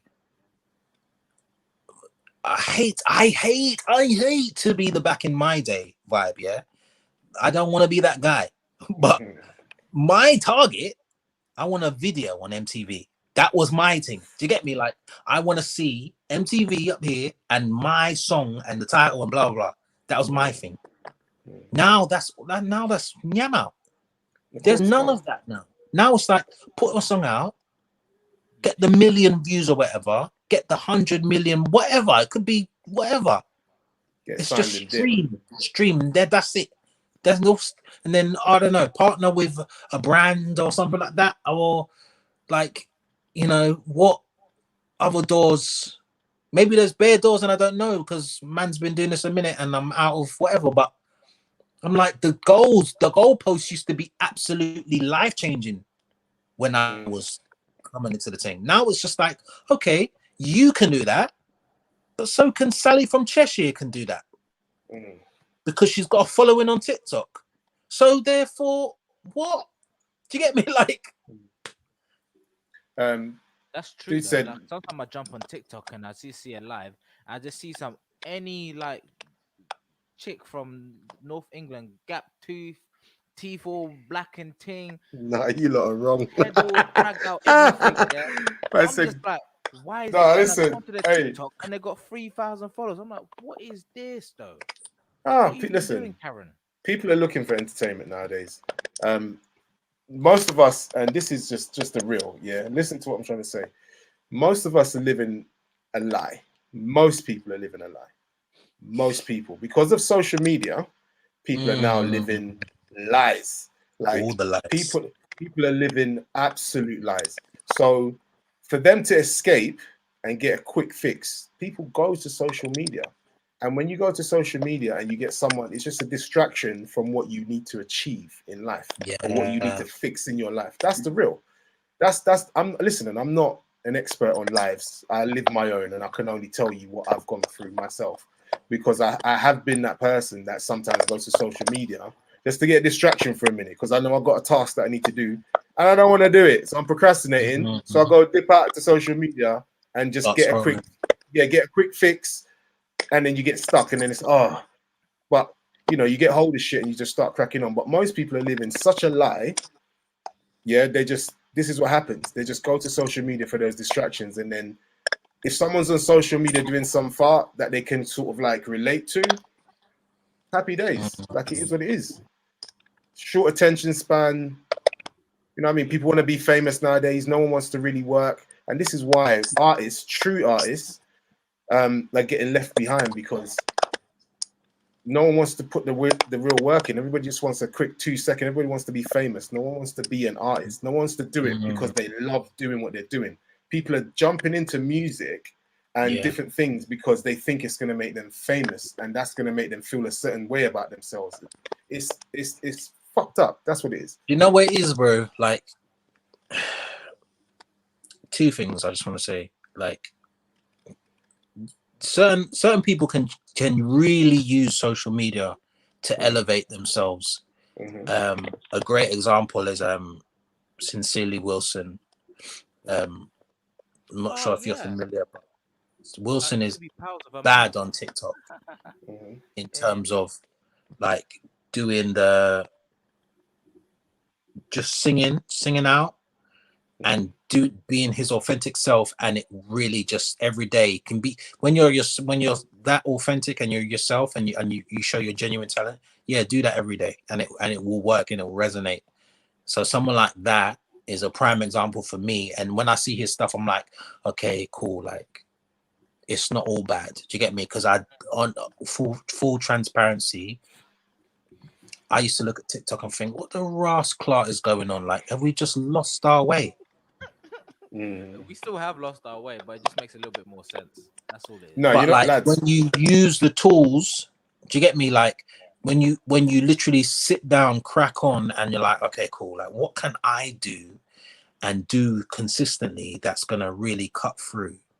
Like that's what everyone has to figure out. And I forgot what my second point was, but I'm just saying, like, in terms of what was you talking about? You were talking about social media being like it's a distraction. Yes, a distraction. And it's a way for some people that are not, not exactly talented, just want to be known or want to be famous. It's a way for them to elevate themselves into that space. Yeah, I can't remember my second point, but facts to everything you said, and I do encourage, people to just use it and not just do. I mean, you can do. I don't know. Do what you want, sure. So look back, like, I gave in, but I was like, you know what, you need it. Oh, fuck it. Do what you want, bro. Like, I'm no authority on anyone's life in it. Like, that's the way it really is. All, bro. This, what's so funny about what just happened is that that's how it happens to me every day. Yeah. I was like, sit here. I'm doing my work or whatever, and then I'll, like you said, be drawn into social media. And then I'm scrolling, and I'm just like, oh, what type of crap is? Then I start thinking to myself, oh, why are they doing that or whatever? And then it always hits me like, oh, they're just doing their thing, man. Just allow them a minute. Like, everyone's doing, like, it's a pandemic. Do you get me? Like, it's like, oh, everyone just do it. Oh, everyone just, do what you want, mate. At the end of the day, because at the end of the day, if I'm sitting here going like, if I'm sitting here chatting about like, oh, why is this person doing that? Why is this person doing this or whatever? And I haven't got to where I want to be. It's like, what are you doing? Do you get me? Like, so it's a very vicious cycle of. That's why, like, my last. If you go on Twitter, I don't know if you're able to go on Twitter right now. I can't. I think I tweeted on the 22nd of last month was the last tweet I tweeted, and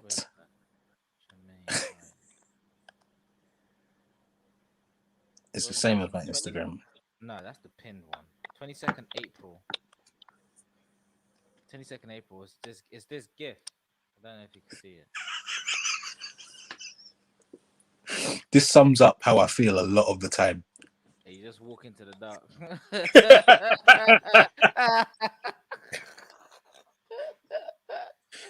That's my last tweet, bro. You can't see it properly. Did you see it? Yeah. Peace out, bro. And then fade out, boom.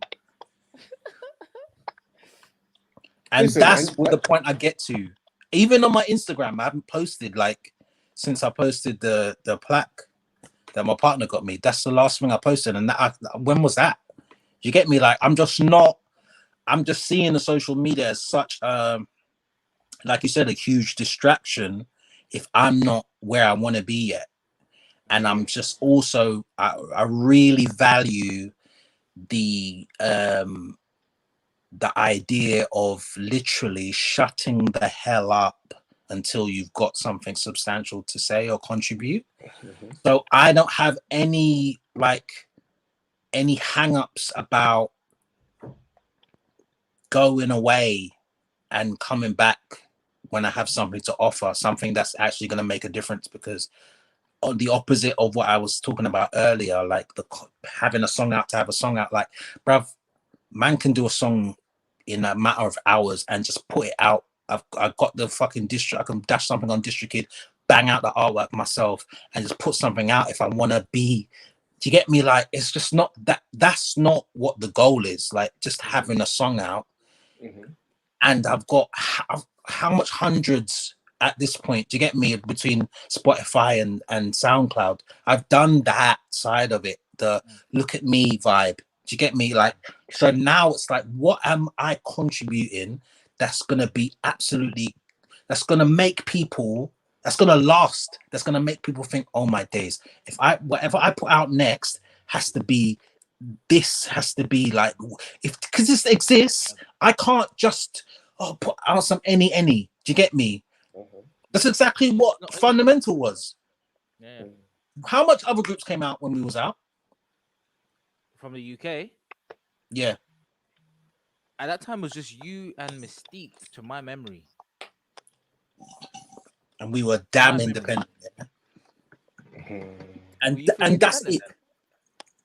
When we was out here, we only got we signed in America, and then that's when we disappeared. And we was in America for like 2.5 years. In fact, I mean, we paused the Fundamental story like halfway through. Yeah, we did. You guys came out as Fundamental. Then I swear you guys changed to Fundamental 03. Is that correct, or were you came out Fundamental when we first came out? That's when we was handing out our own flyers and all the rest of it. That's how I remember you guys. I remember that. Right, and then we added the 03 because there was a Fundamental in Brazil or something like that, and we just didn't want to ag. You get me? So you want to get your P. Yeah, you can't say shit to us because they got the 03 on it, and it added that whole little. There's 3 of us. Got, we came together 2003. We used to have the whole hand signed thing. Like, it just made sense. It was easy, and people just loved saying the 03 anyway. Like, and then we changed when we started doing around 2005. I think after Jump and Playground came out, we changed it to FDM anyway. Do you get me? Like, just to make it more thingy, and then people were just calling us FDM, and it was. All just worked. It just worked, but yeah. So fine, Jump and Playground. I mean, both of them are just bangers. I can't even pick between the two. But thank you, bro. Explain them. Like, how did each of them come about? How did? Oh my god! First, which one came first? Jump was first. Jump was the one where it was in it. Obviously, you guys make your body of work beforehand. Not really. Oh wow. Bro, the first 2 years, we had like 4 songs. The first from the first, before we got with Harmony, we had like 4 songs. We had Fundamental, Butterfingers, Jump, and Playground, and we were just performing. All of that. And we only had 2 songs out. Imagine we only ever had 2 songs officially out ever, and we were that like. That was what it was. Do you get me? Like, and that's how I knew that this is different. This is something. We've only got 2 songs out. We haven't even put out our album yet. We never put out album in the whole 8 years that we was together. Very true. So, flipping out. Yeah, like until we got with H, it was like that's when we were like crafted. I'm lying. Trick Nuts was a massive tune, but it never like came out officially or whatever, and it was like an internet thing. I think we may have uploaded a snippet or something, but that was meant to be like the second single after Jump, because we were back then we was on the BMX bikes with the Trick Nuts and all that type of stuff. That was like our youthful, boy band image or whatever. So yeah, Jump was the thing that every time we did the song, it was like, this is the song. It was never like, cool, we're gonna record 5 or 6 and see which one we like. It was like, we did Jump, which Dean Varon's cousin produced with another guy called Tom Ely. At the time they were called Burberry, and they had the beat. Dean mapped out the melody, and I went away and I just done all the lyrics for it. and then come back and then and played it to the independent label we were signed to, and it was like, yeah, this is it. We're going to Norway and shooting the video, and then the video, and then I think the video came out, and it was an absolute rap on MTV Base, and then that's the only time I saw it. 7:30 in the morning, I'll get ready for school. Yeah, Trevor Nelson, MTV Base. I know what. So then that did a madness on MTV Base, and then we went into recording again. Recorded Playground, which someone obviously based the vibe off of Jumping, like they knew what we was about because of the video and the dancing and blah blah blah. We were able, obviously we're touring, blah, we have one session. We have one session. I think we recorded 2 songs. We did like a ballad, which I can't remember, but we did Playground after that. And then we did Playground, and it was like, cool, this is the next one.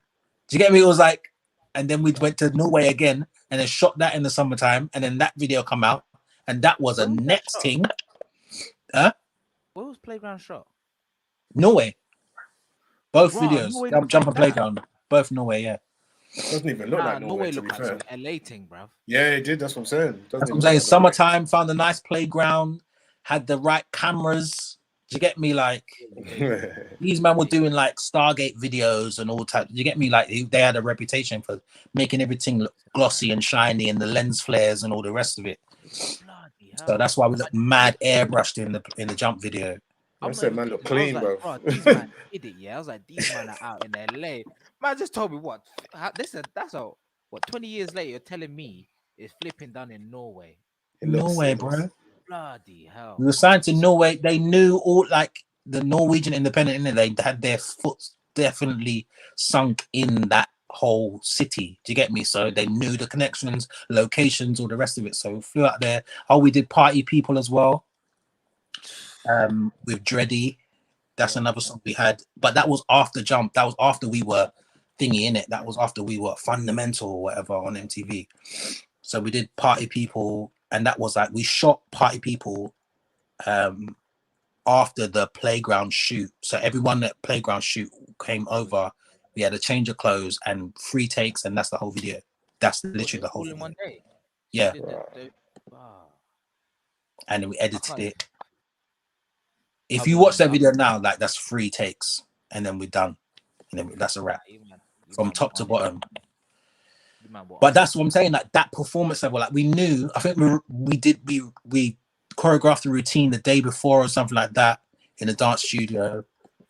Went to the set and just relied on that. We knew, like, if you watch the video and how we're coming in and out, the camera interactions, and just knowing, we know instinctively where each other is. Because that's how much we're performing all the time. We just know the stage at this point. So like, yeah, 3 takes, bang, we're out. 2 videos done in one day. And then we come back. And then I think on that same trip we did a song called oh my gosh, what is the song called? It's a slow rhythm. We was on the beach, and the fans are gonna literally box me in my mouth for this, for not remembering. Oh my days. But yeah, we shot another video. I can't remember the name, but it was a massive cheese. Airbrushed to the 9s again. And yeah, so we had a little window of banging out after Jump. It was like, cool, let's see how much we can really rinse out the thing. And then we got with Harmony to do the album, and then unfortunately a lot of them songs leaked on LimeWire. This was LimeWire days. I was gonna say, listen, I apologize now. I was one of those people, man. Juarez, Bearshare, all of them things. LimeWire, listen, when I first became a DJ, LimeWire was my I was signed to TVT, and they were that was the only place I was getting free music. TVT was sending me records, like, because remember they had Little John and a couple of other people, but I couldn't survive on TVT records. So LimeWire was my spot. I was had to get involved. So I'm sorry, I might have jumped on the back. I'm done. So, yeah, we then that happened, and then but we were obviously still had a rhythm. So it was like at that point though, you have to realize that this is this is like early iTunes, isn't it? So we don't know as far as we're concerned. It's nyama, innit? Like all hope is lost because our album's out and it's not going to sell because everyone can download it and blah blah blah. But lo and behold, years later, you can put out a whole free album. Like remember when the free everyone's had free albums, free mixtapes, blah blah. You can still be massive, make millions or whatever off the success of putting out free projects or whatever. So we kind of just it was just in a weird time. Even Jump and Playground, I think we missed the top 40 by like 2 places. But that was like iTunes had just come out to the point where like you're telling people buy 99p or whatever on iTunes. Like I was advertising iTunes, I didn't even have it. Do you get me? Like doing the MySpace ads and all this type of stuff. Didn't have iTunes, but yeah, download it on iTunes. Didn't know how it worked. So it was like, even when it comes to like the records, like obviously the age-old thing of like going HMV and they haven't got enough stock for it to even sell. Do you get me? To go up in the charts and all them type of old school issues. HMV, you know, jeez. Listen, so do you get me? So we did some bits and obviously ultimately got Grammy Mobo nomination for Best Newcomer. And then I think that's after that, that's when America came calling, and then we signed a little deal to Interscope Geffen, and then went over there, did some bits for a year. Like I said, I don't think they really knew what they was doing. And it was also, imagine there's also the time when they lost 60% of their staff in it. Like it was also that mad time. So then we were signed to this guy that ultimately got fired. Brilliant. So then now in America, budget's running out, advances nyam out, you know, I'm having to do mad graphic design jobs just to eat while I'm over there. Do you get me? Like, like what a journey. But blessings came. Say it again. Is there any regret there at all? Not really. Like, life is life, isn't it? Like ultimately, like we met amazing people, James Fauntleroy, Frank Ocean. Do you get me? Like amazing singer-songwriters, producers, or whatever. Relationships that we built.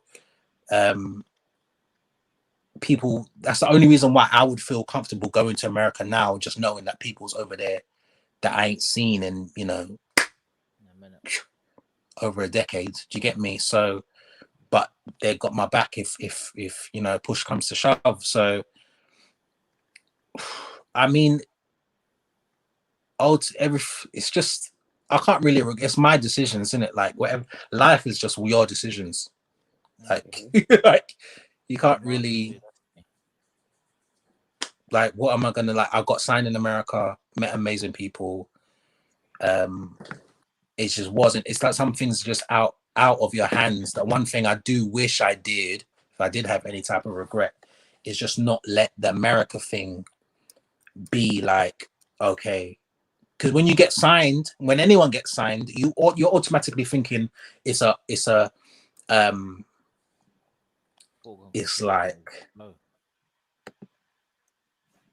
like a non-verbal agreement that it's like, don't worry, everything's taken care of, innit? Like, whereas we should have still been pushing as hard as we was. Like, we went quiet for a little bit, thinking, cool, when they eventually hear blah blah blah blah blah, it's going to be impactful. But we should have never slowed down. It's only when we got signed to Neo that we really, the latter part of the deal, when we realized they weren't doing shit, and then we got signed to Neo, and that's when we just knew, cool, keep the content coming, keep filming everything, putting stuff out or whatever. But ultimately, Neo didn't really know what he was doing anyway with us. At first they were trying to make us into like Three Little Gentlemen, and then it's all, I think they took the album. Say it again. Because it's probably the English thing, isn't it? The Americans always associate us with. No, it's because that was his thing. That was his vibe, innit? Like with the bowlers and the suave suits and all the rest of it. We're like, where's the bright colors? Where's the trainers? We need to dance. To get me, like, that's the arting. But you know, I think they took the first draft of the album. They took to the label. Label's like, what the fuck is this? Just not who we signed. And then they came back to us one day. All of a sudden, you're saying, "Oh yeah, y'all to do y'all thing." What? So I can just work like now. What? The styling's changed. Everything changed now. What? Just all of a sudden. Imagine all of a sudden, and that's how we knew. You guys spoke to someone and they said, "This ain't the shit." Yeah. So then, by which time it's fucking too late, isn't it? Like you ain't got time to money. We're over there burning out money because we're staying in some Atlanta condo or whatever in the sky. And then they just ultimately say, yeah, we're going to have to send you guys back to the UK because money's out, really. Haven't really got the budget. Like, they didn't say that, but we knew, oh, money's out, innit? Like, you're sending us back. Neo's meant to have a tour that got cancelled. So he was meant to tour with him when he came over here. It's just a mad chain of events and things just falling through. And then that's when we just knew that everything was shagged. That's when we put out the Pudding mixtape. We just said, let's go in, just put out a project. That's our only project we ever put out. And that had like some big tunes on it and allowed us to then like, again, do more shows and just, you know, we were seasoned by this point. Imagine we're working with like Jamaica Craft, who's done Usher and Sierra, dancing with them man like that. So by the time we come back over here, moves are clean and we ate like opening for Mario and Fantasia, and we got new choreo and new tune, and it was sick. And then yeah, it got to a point when it was fizzling out in terms of like, what are we doing though? Like we can't just go to America, come back, and then everyone knows we've gone to America and then there's nothing. Like, what are we doing? We're still doing, obviously we're trying to do like schools tours and stuff like that. And then it just came to a head that like, bruh, we could be flogging a dead horse at this point. Like we are talented, but the more we try and act like everything's okay, it's starting to look a bit bait, because we did a reality TV. It wasn't a reality TV, it was like a competition thing. It was called Must Be the Music. And that was on Sky. Obviously got cancelled or whatever, but like, yes, do you remember that? Yeah, dead. So we done that. They tried to tell us that we weren't good enough when we first went on it, and then we come up with a different song, and then they was like, oh yeah, this is amazing, and then we didn't get through. So it's got a stupid setup where you get through but then you don't get through, and they tell you in private that you didn't get through, even though everyone's standing ovation or whatever. Do you get me? Like, it was just so fucking ridiculous. Ultimately got cancelled. Good fucking rascals. So let me just jump in real quick. How are competition shows like that? Dead. I mean, you wait around all day and then you do your performance and then that's it. Do you know why I'm asking? Because we in a couple of weeks we actually got another American who's actually on The Voice USA. So that might be different. Huh? I feel like that was different. I mean, we're talking about Sky, who ain't done this before. It's not like X Factor, who have their rhythm and voice that's been around, that they know what they're doing. Like, I just remember us being in a green room all day, rehearse, like running over stuff, coming out on stage, bodying the ting, and then them telling us that. And then ultimately Dizzy Rascal as one of the judges saying, oh, but you man aren't new though. And I'm like, bruv, are you for we're the man. Why are you trying to kill the man then, bruv? We're trying to come through. Like, so, like, is it our fault that we've been grinding? Imagine you penalize us because we've been grinding for fucking bare years. You guys ain't new. What? Was what we just done sick or not? That's what we care about. Yeah, man. I know you guys. I'm like, sorry that we've been out here, bro. That we've actually been putting in the work. So that just pissed me off, pissed all of us. It didn't make sense to us, and ultimately, like I said, we didn't get through or whatever. So I'm like, all right, cool. By which point, I'm looking at our reputation. I'm like, what? We didn't get through. That's just a stain on this whole thing. So now I'm like, how are we so desperate that we even allowed this to happen? So obviously, as an artist, I'm looking at management and I'm thinking, how did you allow this to happen? I know you essentially work for us, but this is something you put on the table, and now we're in this position where we didn't get through without, having the foresight of being like, how could I let my band be exposed in this environment, blah, blah. How did I not have another option for them, blah, blah. So I'm thinking, ultimately, that leads me to the point of we need new management. Do you get me? Like, we've been out here, it's been 8 years, we've been signed, unsigned, signed to independent, blah, blah, and MTV, mobile nomination, blah, blah. But we ain't hit like on a Chris Brown Usher level yet. And we are sick. This don't make no sense. So if we as artists are doing our part and being absolutely excellent at every given opportunity and bodying every show, if you ever saw the footage from America when we was doing a school store over there, it was wild. Energy is different there. We were discussing this off air. The energy is just different there from America, bruv. So now I'm thinking, we need new management. Sorry, we're doing everything that we need to do, but our team ain't up to scratch. We've gone through all the fucking loops, hopes, whatever.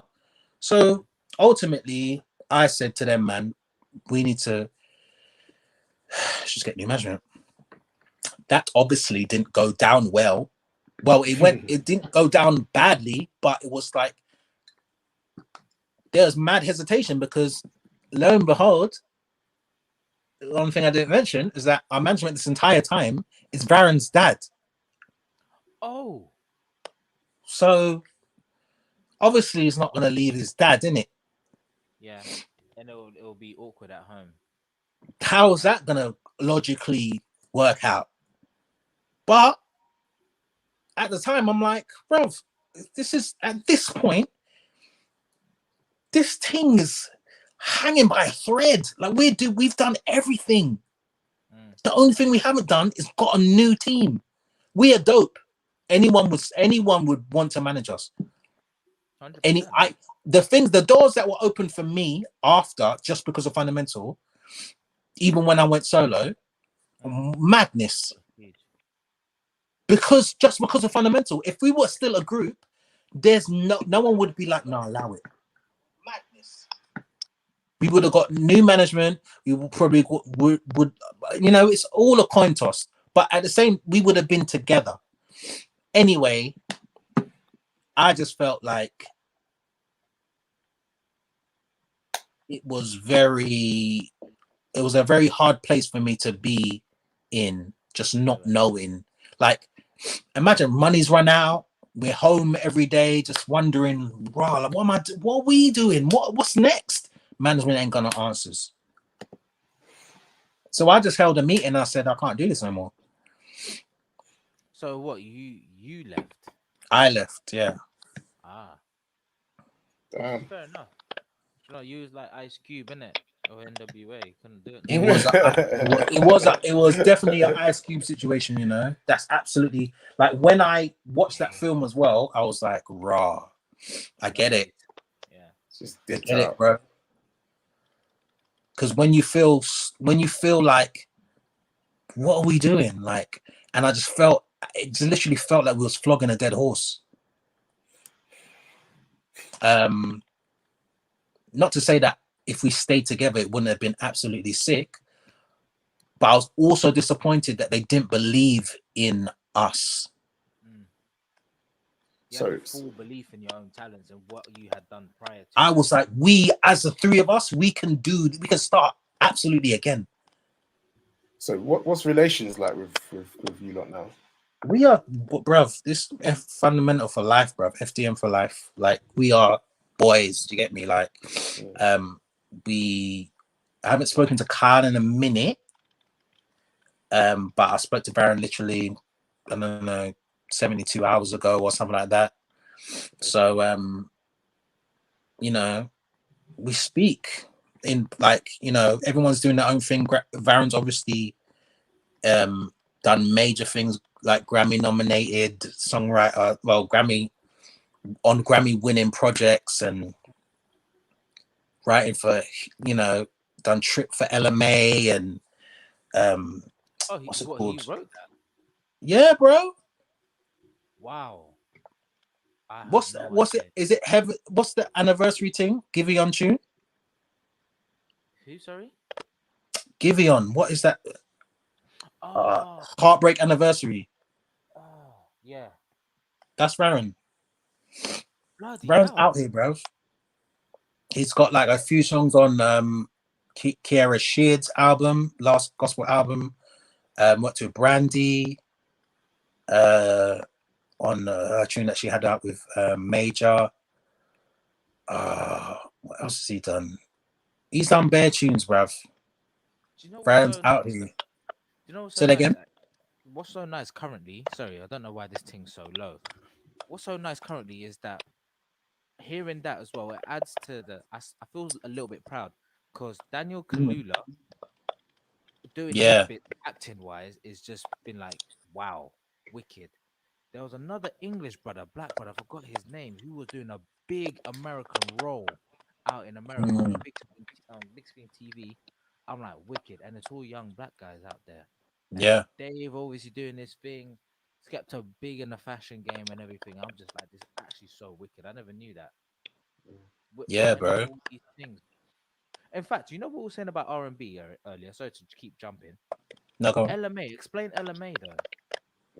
Oh no, I said lie. She got that American. She bounced. Mustard love. Yeah, sorry, ignore that. Scrap that. When I said that, I was like, yeah, she actually. That is probably the best example of bouncing. Mustard and a beat, yo. Yeah. Getting the hell out of here. She literally said, if I let the UK have that, my whole thing would be absolute. I wouldn't have got nowhere. She's like, I'm so glad I left when I left. You know what? I heard Booed Up 2 years before it became what it was. Everyone English did. Booed Up ages ago. Yeah.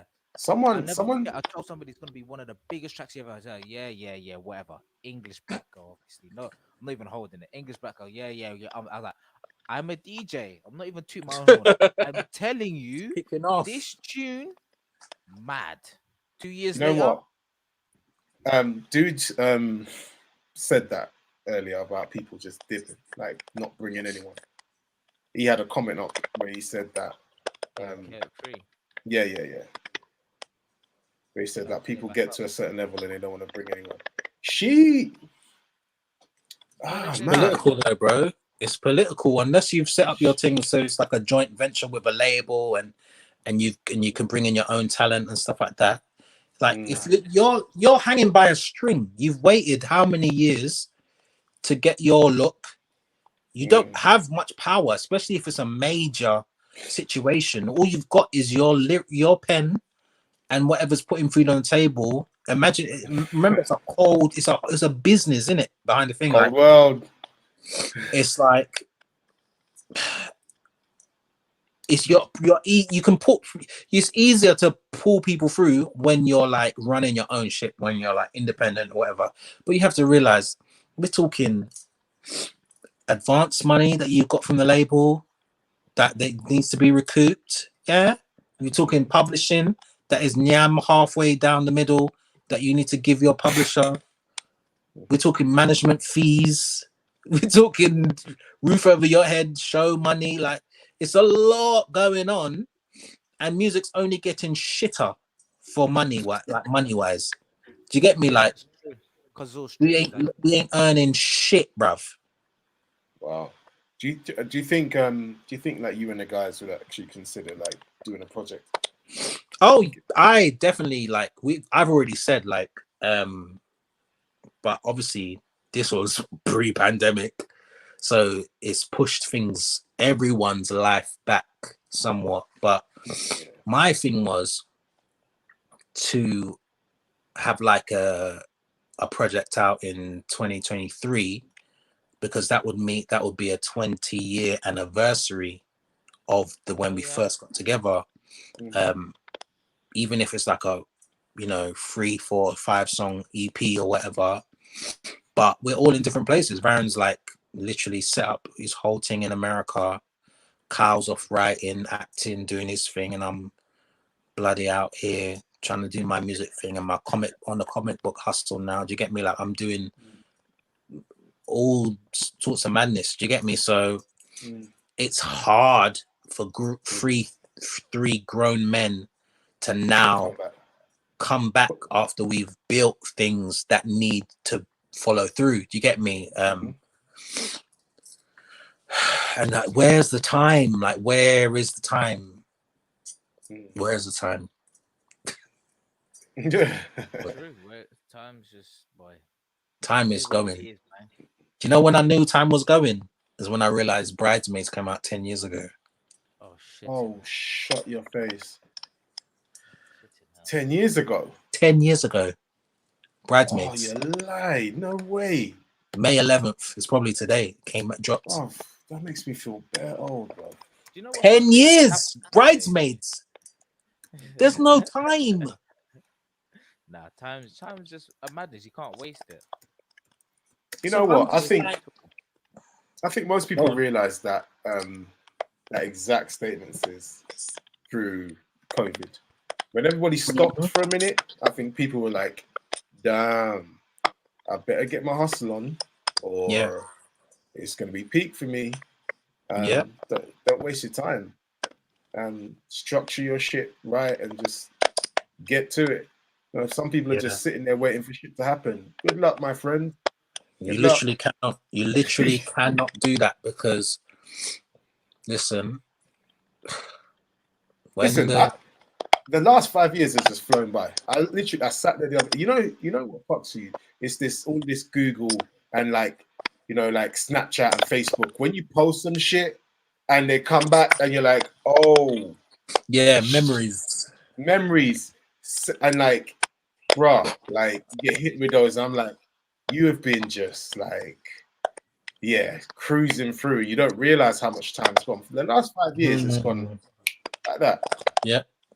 And before you know it, it's another 5 years. And man's looking at that music that we think's 20 years old. It's gonna be 25 years old. Yeah. Like, you know what I'm saying? So it's just crazy. The not to be morbid or whatever, but pandemic and fucking government this and government that, and it's like, okay, so is this the end of times? Because it's looking pretty wild. So it's like, whatever you got to do it. Just do it. Like, like when you try and be like, oh, I'm not gonna do, like, I've been sitting. J. Cole said the same Brass Clark thing. This is why the documentary lashed me. He was like, oh, I'm sitting on songs for like years. I've been sitting on the album that I know is essentially my Confessions. Yeah. That is my definitive project for like 4 years. 2018, I've got like video, like you said, like memories and stuff like that, stuff I posted on my story, like 2018, me in studio recording on me previewing a song. 2018. It's about to be 2022. Yeah, 4 years. And I'm like, I haven't released this same project that I know is just potentially, like, music's so fucked right now that if I literally do all the work for this particular project that is 4 years in the making, I probably won't do music again, because it's just one of them things. Like, this is it. Like, if I don't need to, if it's only getting worse, and I put my best work out ever, why am I gonna subject myself to this environment when I'm multi-fat? I can do other things. You get me? So it's kind of just like, it will be my 10th project, be a nice little bow out. Do you get me? Like, I've got number 9 to do. That we're trying to get fourth quarter, early next year or whatever. trying to build, because obviously you got to put out fucking songs so the algorithm can remember you on Spotify, so your shit pops up on other. Get all this side man shit that you have to consider now when you're putting out music, especially when you don't have a team. So I have to do all that. Have singles out. Just there's no like, drop it as an independent. You can't just drop an album and no one's gonna see it because of the algorithm.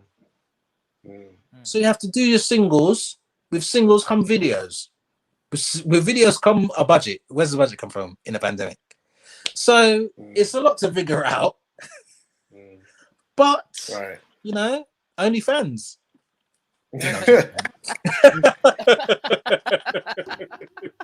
Hey, listen. There's people out there making a killing off that stuff, man. Listen, 100%. Let me tell you something. If I wasn't Jermaine Riley, whatever, yo, you'd be on there. My things will be slinging online, yeah. My things will be slinging. I don't care. Just like my days, collecting subscription fees, man. And it's stupid numbers, bro. Yeah, it's crazy. But listen, like I said, it's also because going back to what we said earlier about sort of like us looking at people like and thinking, oh, what they're doing, and then you obviously said, you know what, just let people do what they're doing, and then us saying like, you know, what's wrong with these people? This is the norm.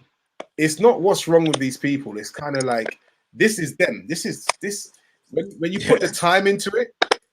Yeah. TikTok, Insta, all of these platforms. This is the norm.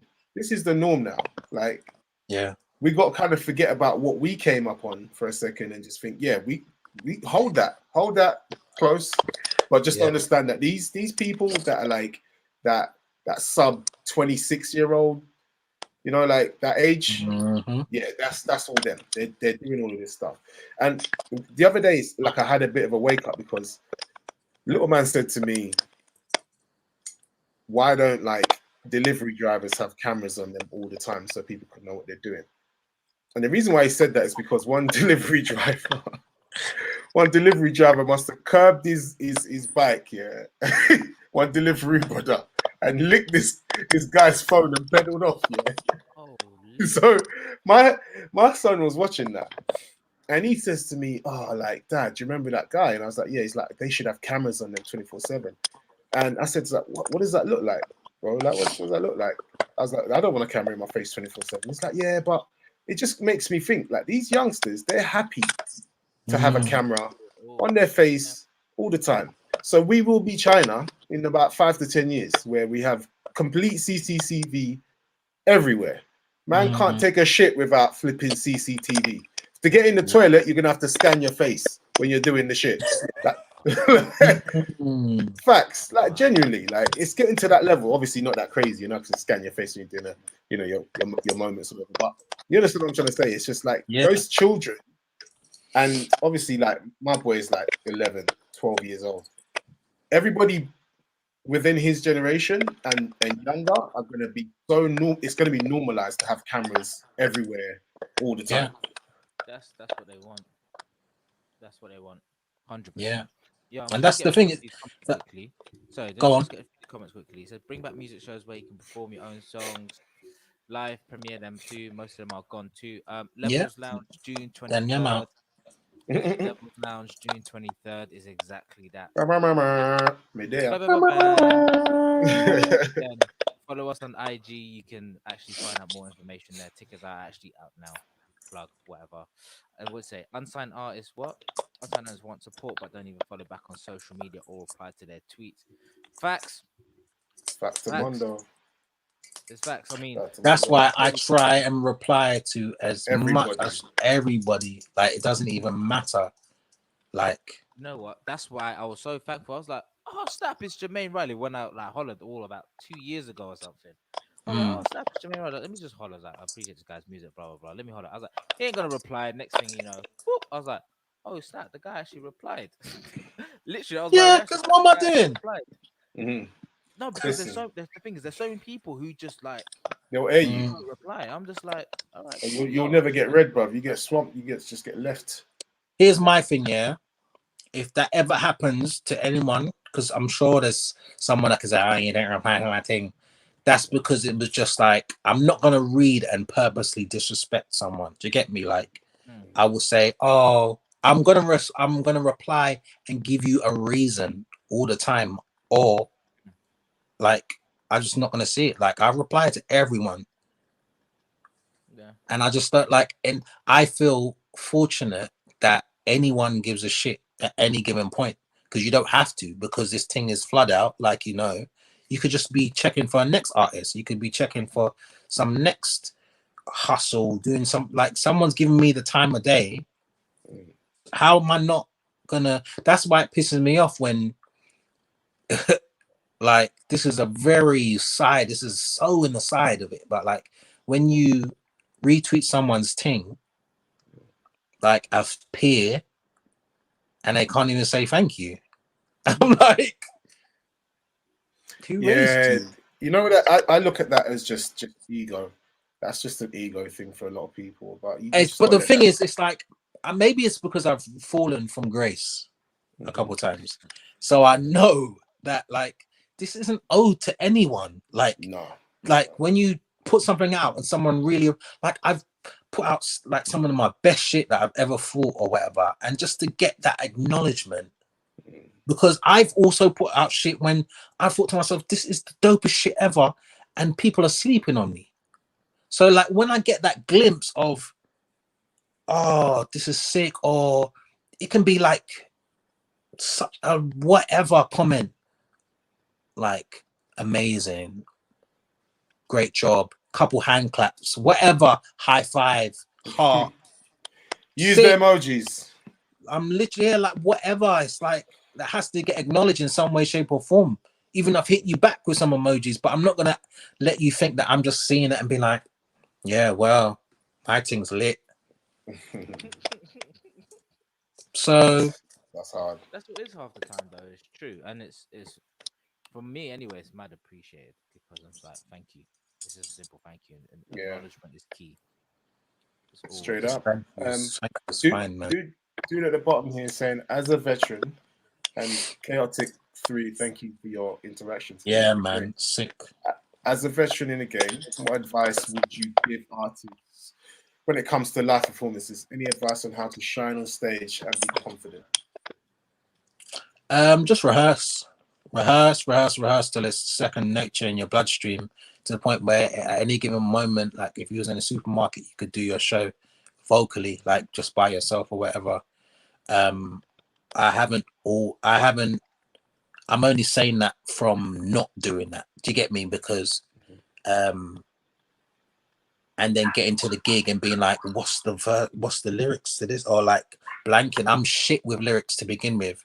So like I'll rehearse the songs that I love to the dying, like make sure I can sing them a cappella at a drop or whatever. But then there's other songs where I'm like, oh, I should have rehearsed that more. Like everything should come second nature. Like my last gig that I done at the top of 2020 before anything, before we knew about COVID, anything, then my last gig, January 23rd. Was that in 229? Yes. That Great Portland Street. Oh. Yeah. Last gig, yeah. So like I done the key songs from the last project and it, like nailed those. Then we done some stuff from like Midas Touch mixtape or whatever, like Major. I think the song's called Major, and I'm blanking on the second verse. Like what? And that's because I didn't fucking rehearse that one because I was too focused on the other tunes. Yep. Do you get me? Like, and I'm like, if you just rehearsed, bro, like I did rehearse. Obviously, we had big old rehearsals, is documented. But like, you know, like when I'm just like, I know that song. Like that's not good enough. Like we have to. Everyone needs to rehearse. Like Beyonce rehearses like 8 months before your gig. Like you're ready. Like, and that's my thing. Like I am never shook when I'm well rehearsed. I literally like, yeah, cool. 5 minutes, whatever. Do you get me? Like, doesn't matter if I'm well rehearsed. This show's gonna get shelled. And that's it. It's the end of it. But when I know, I'm like, oh, I haven't rehearsed a song. How's the first verse start or whatever? Is this lyrics? You get my second guessing myself. That's when I'm dead. Like I'm dead in the water, and it will.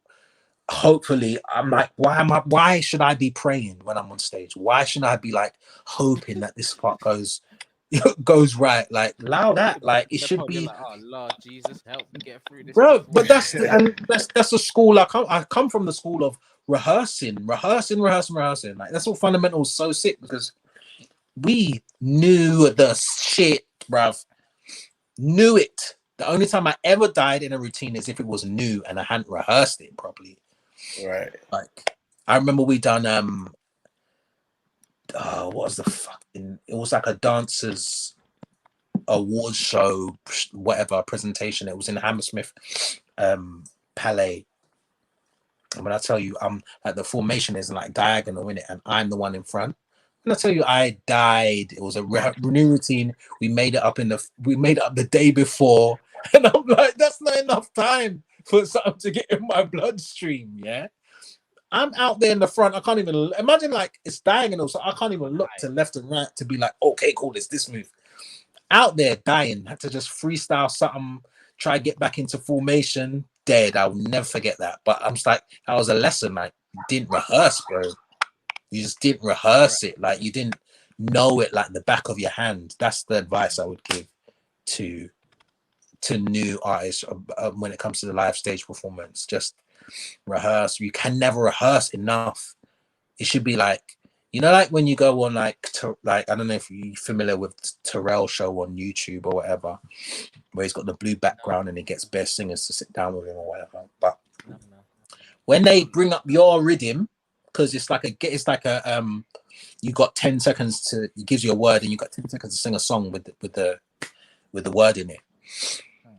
But he strategically picks words that are in your own songs. So if it's like, you know, for me, it's like single. If I can't just sing single off the, do you get me? If he says single, I know that, cool, this is, you done this to set me up so I can sing my own rhythm.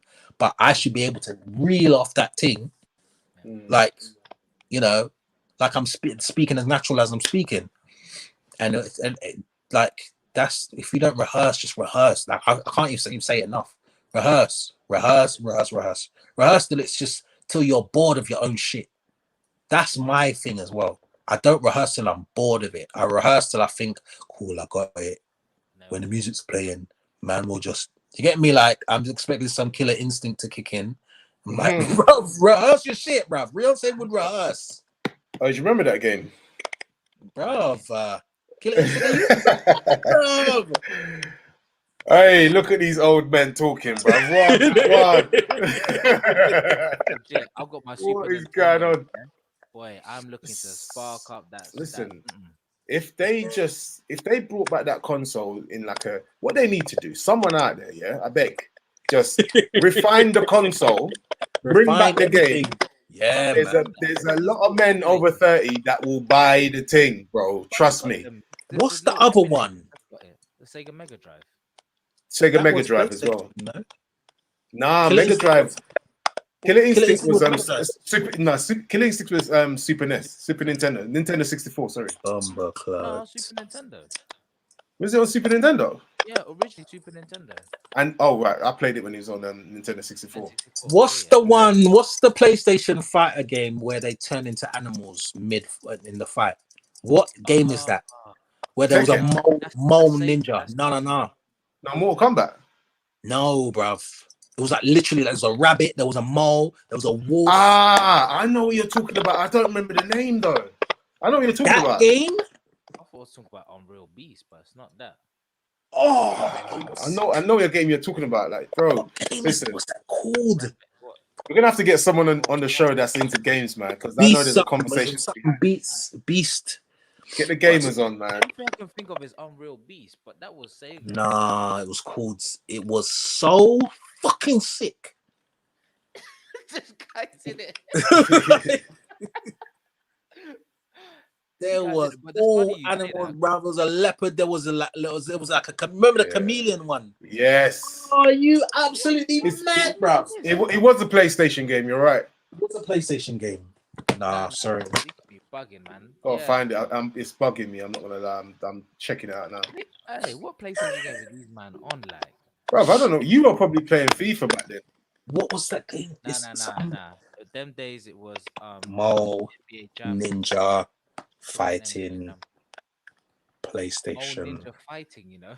I'm typing every buzzword that I can think of right now. I mean, Tekken's the next one which comes to mind, but Tekken only had the leopard. It's called Bloody Raw. That's what it's called. That's it. Bloody Raw. You know what? I'll give it to you. Bloody Raw was nuts, actually. Bad. Hey, listen. Shouts to you for remembering that, bro. That game was hard. You know what? I'll give it to you. That game was hard. That game was hard. Madness. You're reminiscing. Right. Bloody Raw. Yo, let me get that quickly. You know, I might need to dig out my PlayStation out. That's what I'm saying. What am I gonna do? How can you even play it on? You can't play it nowadays, can you? You could probably play it on somewhere. You can download it. Bloody Raw, the ninja mole guy that goes through, that teleports and goes through the floor. Yeah, absolutely insane. And then you used to have the what's it called? The finishing move and all them thing there. How did that game die though, man? I can't even remember which edition I was playing. I'm gonna go check that bad boy out, boy. I think it's Bloody War 3. I think it was. Mason, I was playing actually Wu-Tang Taste the Pain on PlayStation. Jeez. Wu-Tang Taste the Pain. Oh my gosh. Remember NBA Street? Come on. Man was doing all sorts of moves, bruv. Damn. Oh, listen, lads, it's one of them. Remember NBA Jam? NBA Jam. On fire. Listen, he's on fire. Breaking the backboard and them thing there. Hey, Mazzelines. We are old. Daniel. Oh, big up Daniel. By the way, remember I said I had a pal who's in and out of jail 17 years? This is Daniel. This is who I'm speaking about. Thank you, man. Thank you so much, man. My talent still is what he said. My talent. Hey. Time emits. I forgot a new fan today. Thank you, bro. New music coming out real soon. I'm just like, I didn't even touch. Like, I don't know how far. Oh yeah, and then I left the group, put out the Hello Earth album, did bits, 106 and Park and all them thing there. Anyway, wrap up my whole career. Now I've been doing, obviously, like, you know, I'm on project number 9 now, so I've been putting out music consistently since leaving the group. Yeah, it's been a whirlwind of creativity, and I've just been going at it. But that's why I feel like I talk the way I talk, is because when you literally do I didn't remember this. I went to Manchester the other day to just chill with my producer, tried to brainstorm some new shit. And he was like, bro, do you realize that you put out Hello Earth, which was my first like solo album or whatever, and 8 months later you had a mixtape out? Like, I'm like, what? Two full projects in the same year, like, yeah. And I didn't even like imagine. I'm still doing videos for one thing, but I've released another project, and I'm like, that's how I know I was on something else. And this is all independent, so there's no guarantee that I'm going to be nominated for anything or whatever. That nothing was motivating me outside of like, I just want the world to hear this. And without that innate like hunger to express yourself and know that you're giving the world something that it needs, that's different, that's filling a void, it's just like, what is the point? And it's kind of like I've come full circle, and because that's how I feel now. I'm like, the next thing I have to do, I don't want to just do it because I can, and I want people to hear it and feel like, okay, so if Jermaine's doing this, I need to switch up my thing and elevate myself to, and it's everyone should be. I hate when I hear a project and I don't feel like I need to go back to the drawing board. Yeah. Like Q-Tip. That's how you sound like right now. Q-Tip was synonymous with never being happy with any project a tribe put out. He always revised it, and it was just. Like, he was Q-Tip is way too smooth, bro. He's he's levels. A legend. He's levels, no pun intended, but he is levels. He's absolute levels. Q-Tip. Love that guy. When do you say you're planning to drop some new stuff? Literally, like, I just need to lose about 10 more pounds, and I'm joking. Yeah, I definitely need to get my fitness game up, because, you know, to just be ready for shows and videos and photo shoots and all the rest of it. So I've got my diet and my workout regime or whatever. So we're looking at, where are we at now? May, June, July. I'll say July, August is like we're thinking about single stuff. You get me, like putting out some songs or whatever. Because obviously algorithm is a real thing. So for fourth quarter, we'll essentially be teasing a project. Really and truly, if I'm being 1000% transparent, this next project is just to get to the next project. Because I'm very much a person of like just the symbolism and just the completion vibe, like the album that has wild features on it, that has production from all corners, and just like my best body of work ever. Like, that has to be number 10, and I don't want it to be number 9. And I don't want it to just come out cold and everyone has to like, I've dropped the best shit ever and everyone ain't warmed up to my presence. Do you get me? So number 9, project number 9 is, yeah, like an EP vibe. Still toying around with titles and all the rest of it, but that will come. But like I said, in the midst of all of that, I'm doing a fucking comic book, bro. You get me? Like, man's out here. So show that comic book, please.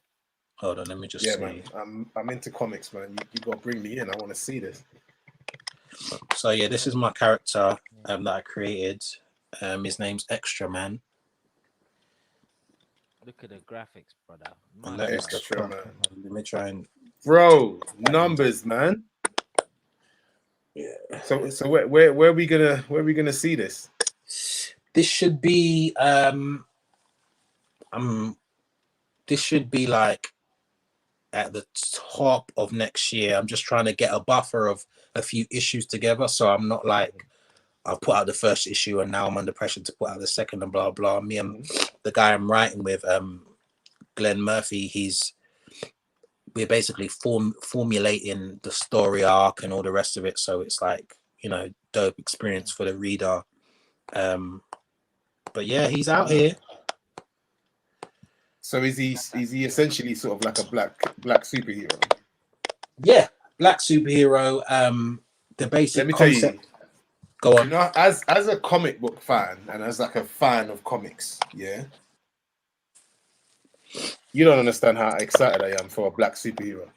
Like, you don't understand that. Bro. And listen, I don't give a damn. I'm putting it out there. It might be biased, and in a couple of years, that comment might sound a bit crazy. But here's what it is.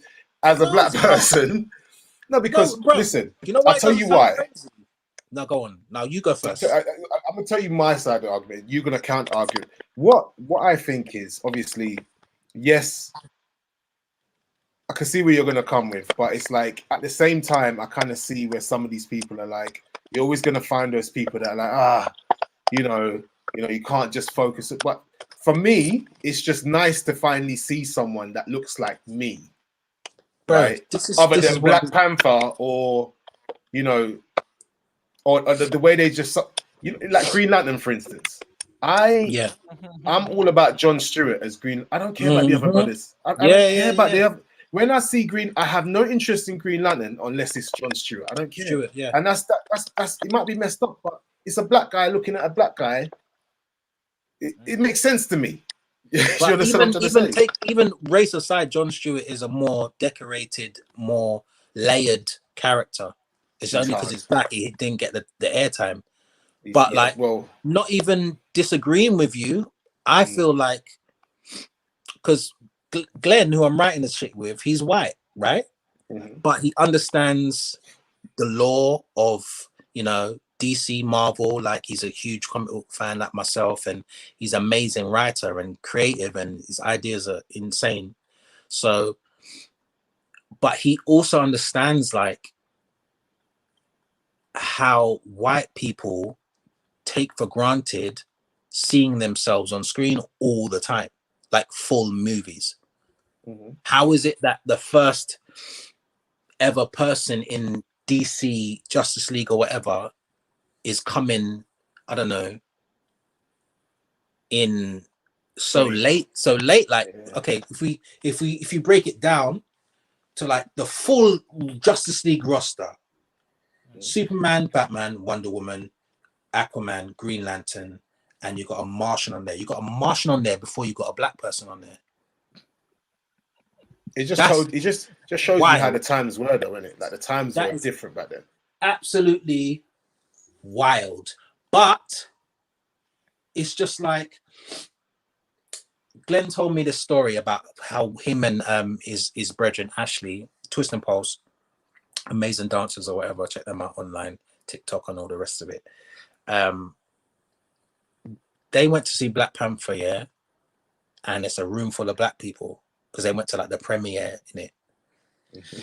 And they was like, you know, obviously when they dropped bars like colonizer and blah blah blah blah blah, they was, you know, Ashley was like, oh, it's a bit orcs, isn't it? You get me? Like, as two white brothers.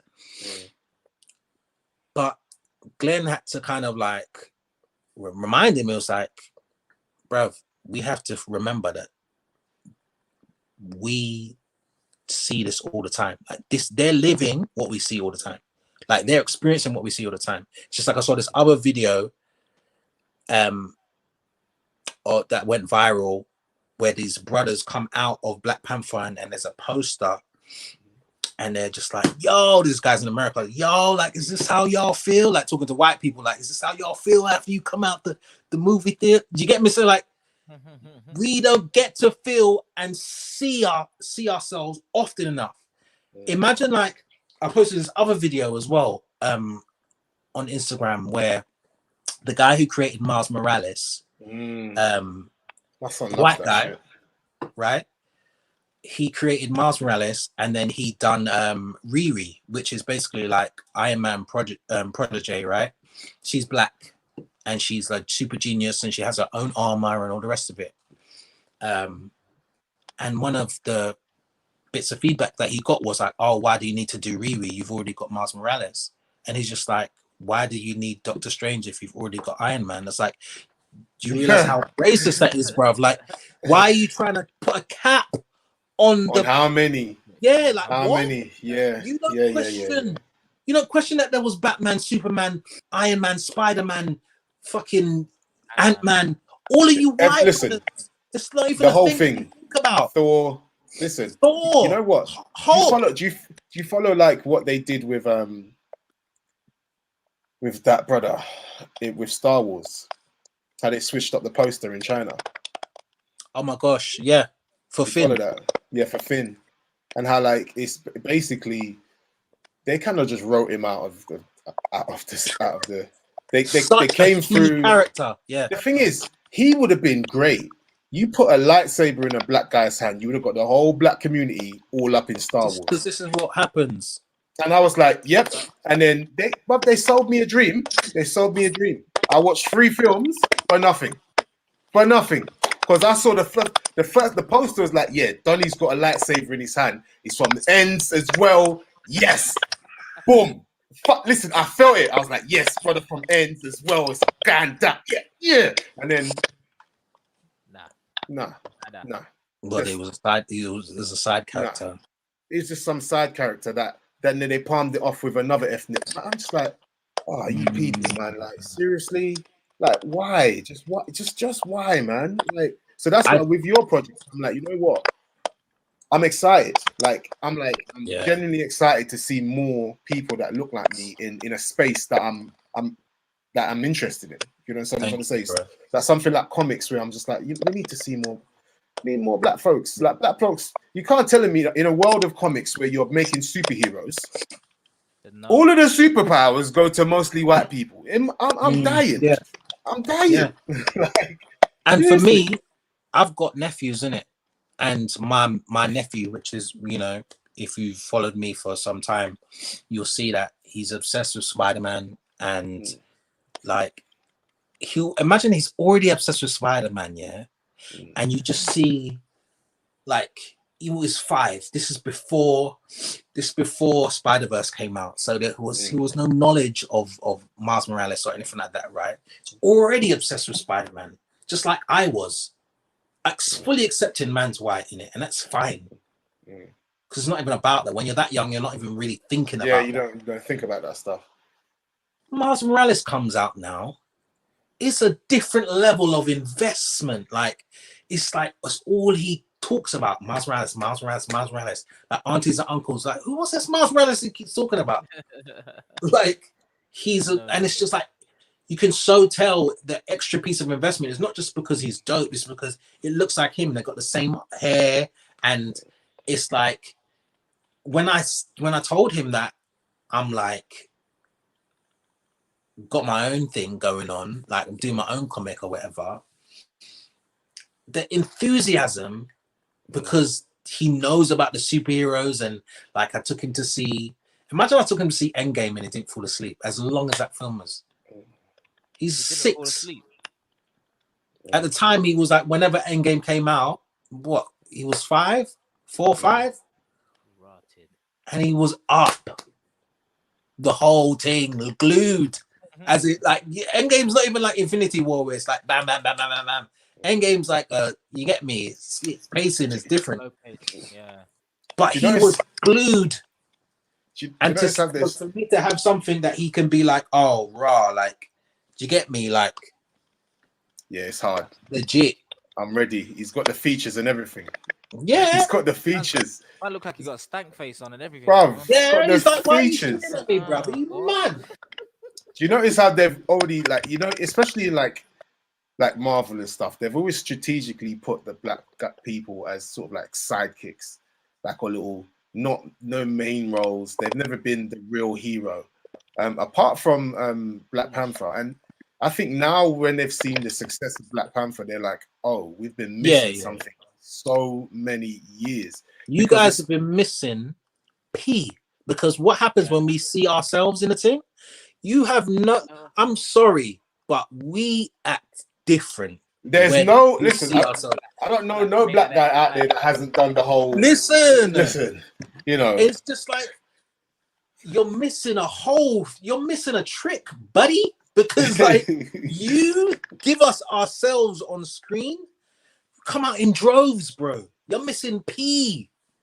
That is like, that made that movie to the billions, record breaking, whatever. It's because we came out like, and just, it was, you know, directed by a black guy who knew the nuances of how we speak, how we carry on, the attitude, how to portray the motherland. Like, it was just, it was hard. It was the first film. It was hard.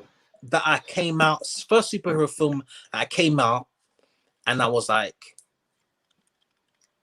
I feel inspired. Like, it wasn't like when I went to see Winter Soldier, I remember when I went to see Winter Soldier, I think I came out and I bought a ticket and I went right back in. And I was gassed. Like, Winter Soldier for me was like, oh my days. And Avengers, I went to see Avengers like 5 times or whatever. Mad. The first one, to the point where I knew the whole scenes, like word for word. One of those but this one, I walked out and I was like, I've never felt so empowered. And I don't know what it is. I don't know what it is, because I'm not in the movie, and it's not like necessarily like it's not like a fucking Malcolm X, Martin Luther King biopic or nothing like that. But I feel like I'm the shit right now. And no other superhero movie has done that for me. Like, I'm the shit. I'm a king. I am from this regal, royal, rich background. Educated. And I feel, like, wealth, like, it's just like, I never listen, felt like that before. Being portrayed, I don't think people understood what being portrayed, you know, what with black people being portrayed as educated, wealthy, civilized, structured, like, It's a scary thought. like the thing is, it's most white folks didn't get it. But that's one of the first times on a massive screen where it was all over the place. It weren't just in Europe, it was in lots of different countries where we were put out there as almost on equal pegging as everyone else. It's always like, you know, everyone's up here and we're kind of down here. And I don't think they understood what it meant for the community to finally be put in a position where, like, yeah, it was like Barack Obama again. That's the last time I felt like that was when Obama stepped in the White House. That was the last time I felt like that. And we're looking at what, 2008? That's the last time I felt like that. It's like, okay, we've got, because they don't understand that the image, and I hate that we always get into racism. I hate it, but it's a feature of this show. They don't understand that, like, it's been a minute. Of the show. It is. Every single show we get into racism. They don't understand that, like, we just wanted, because just feature us in the right way. Like, that's all we want. Like just feature us where we're not a drug dealer or something. Like, come on, like, seriously. Yeah. You know what I mean? Like, we've won the drug dealing game. We know. Okay, like, it's calm. Like, we've won the sportsman game, but just, there are loads of black people out there that are very smart, well educated, wealthy, but they just don't want to let the world know that that part of our culture exists. They just want to make out that we're sportsmen or entertainers and we're uncivilized or we got flies on our faces. Mm-hmm. You saw what I'm trying to say? That's why I've made it a very I mean, I can tell you the origin story of my man. Yeah, please, because I've already found you on Instagram, man. I'm about to follow the hell out of that shit. I ain't playing, bro. I ain't playing. I'm telling you now. I saw the thick. What is chick? Is she thick? She looks thick, bro. She looks all the way thick. I'm gonna like that. That's journey, guys. 100. I'm waiting. Yeah, there you go. So tell me the story behind the chick, because she looks like one of the sisters. Well, she's essentially the Tony Stark of that universe. She's a super genius, considered one of the, you know, smartest people in the world, and you know, she's ultimately the reason why he is who he is as a superhero. Like, his whole thing can't really function without her. So it's kind of like definitely given a nod to female empowerment, to black love, to just what it looks like for, you know, in terms of, you know, behind every good man there's a good woman type vibe, you know. And what happens is this smart young girl falls in love with this Olympic athlete, gold medalist, gymnast, and he's from Britain, and they end up having us. England as well.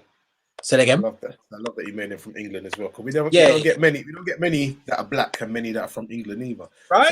So man's already ticking boxes. I'm emotionally involved already. You know, like I'm already involved. So they have a son, and you know, by this point she's Tony Stark, so the money is not a thing, you know. So they're living a good life. He's a gold medalist. He's got his own money a little bit, and he's out with his son, and driving down the road or whatever comes, and they get pulled over, traffic stop or whatever. And, you know, I don't need to tell anyone what happens when black people get pulled over sometimes.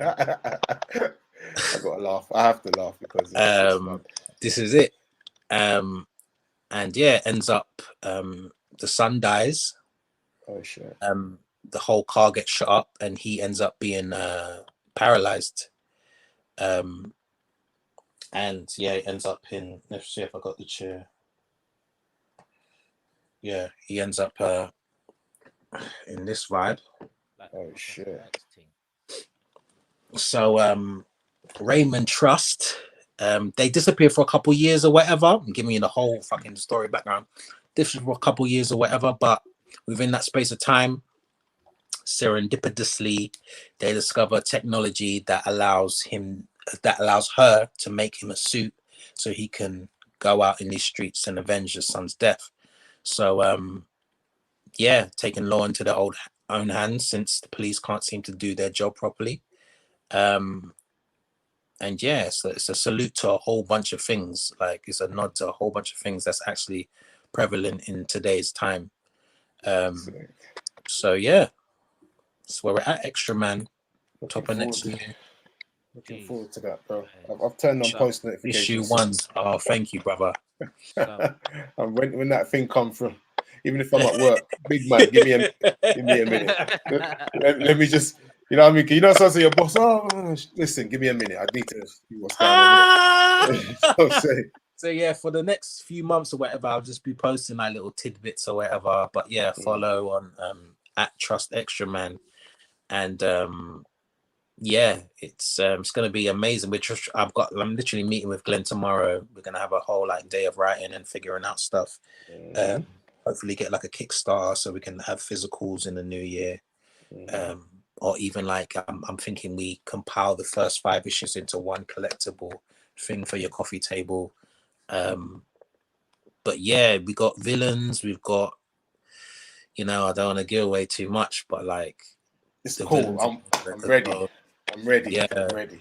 I mean, I can show you obviously I'm gassed in it, like I'm gassed. So of course, man. You should be. Like, this is dope, man. Even I'm geeking out. So that's one of the villains. Okay. Yeah, that's one of the villains, Jack. That's Jack the Living Hell. Then we got Deadline. Jeez. He looks like Android 17, man. Listen. Then we got Cold Blood, Brother and Sister, Mercenaries. Bloody hell. Oh, I love that. Is that a take on the twins from what's it called? The Avengers? The twins. Remember the twins? The one was had the what was she doing? She had the you're thinking about WandaVision and Quicksilver. These guys are different. These guys are MI6, bruv. These men are them ones there. Them villains. So you've got like all of the backstories and stuff. You guys you can see their write-ups or whatever. This guy's called Hard Liquor. Rotted hard liquor, Listen, bro, like, yes, I'm excited for you. This is dope. So yeah, that looks like some ghoul, bro. That's wicked. That's Apex. Apex. Like a bird head. It's like a Apex as in Predator. Like Apex Predator. It's an eagle. It's an eagle, shark, lion. Apex Predators. All Apex Predators. Yeah. Sick. Hey, listen. I'm gassed. I'm so gassed. Yeah, listen, I'm a geek at heart, really. Like, facts. Over my decks, if you ever went into where my decks are, there's a big, like, decent sized poster, like I call it canvas of Darth Vader over the decks. I never show anyone because if you look at the videos, it's just my hands. But if you look at the room between the speakers, it's just Vader. You'll be so surprised how many of us are geeks down. I think, you know what I read? I think I saw a video the other day, and it's like you'll find a lot of people who were into hip hop generally in the 90s, 80s, or whatever. Like that's why you get a load of like 80s rappers or whatever. They used to put like Dr. Doom and blah blah blah. They put all their shit in their bars because they used to be so invested in comic books. It wasn't like, I feel like for the whites it was like a geeky thing. For us it was like, that's the shit, bro. You got Milestone and you got Static and you got all these bands like that. Comic books was the shit. Like if you knew, you can make friends if you had a comic book. If you're black, do you get me? Like, I don't know what it is about the kinship and the fantasy of it and the lore of all types of like different, because like as we know, like we weren't necessarily seeing ourselves in them, but like it's something about comic books that really, like, black youth really get into, and it's just a shame that there's a lot that we don't see ourselves enough in them. But yeah, that's obviously subject to change because, you know, Black Panther was a great example and mad inspirational. I was actually playing the whole inspiration for the thing, for the comic book, and I was playing Miles Morales' Spider-Man game, and I was like, nah, like this, the way this thing is swinging through the buildings, I need my own thing. You get me? I want to create something that someone else can feel how I'm feeling right now. And that was ultimately the inspiration. I think I started just drawing stuff up. And when did that game come out? Was that January 24th? It hasn't even been that long, bruv. So that's all that feels like, all the drawings and everything like that. Right, you've bagged it up real quick. Yeah, bruv. I just I'm trying to do like a page a day, but Glenn is like, we need to figure out exactly what the story is about before we sink our teeth too deep into it and we get lost and have to rewrite and redraw and stuff, because I'm drawing everything as well. Do you get me? Like inking, penciling. We just need to figure out the story, and it's insane. Yeah, next year. I'm like obviously the future vision is like obviously animated cartoon and all the rest of it. It's like dope. Trying to bro. That's amazing, man. That's sick. Thank you, bro. That is impressive, man. I must say, and it's obviously because I'm a huge fan of comics. So, so it's like it's kind of bad. You know who's mad into his comics though, like UK wise? Gigs.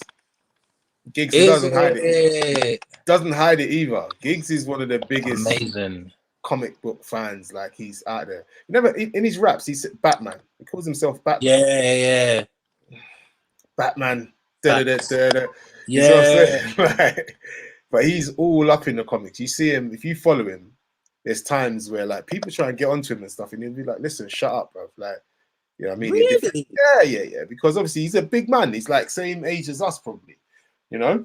But and people obviously don't understand the whole comic book thing and the whole, you got to be a certain type of person to get it, because I'll quite happily sit and go through comics, and I'll follow different podcasts and stuff, and where people just talk about stuff, and I could just sit there for hours listening to it, right?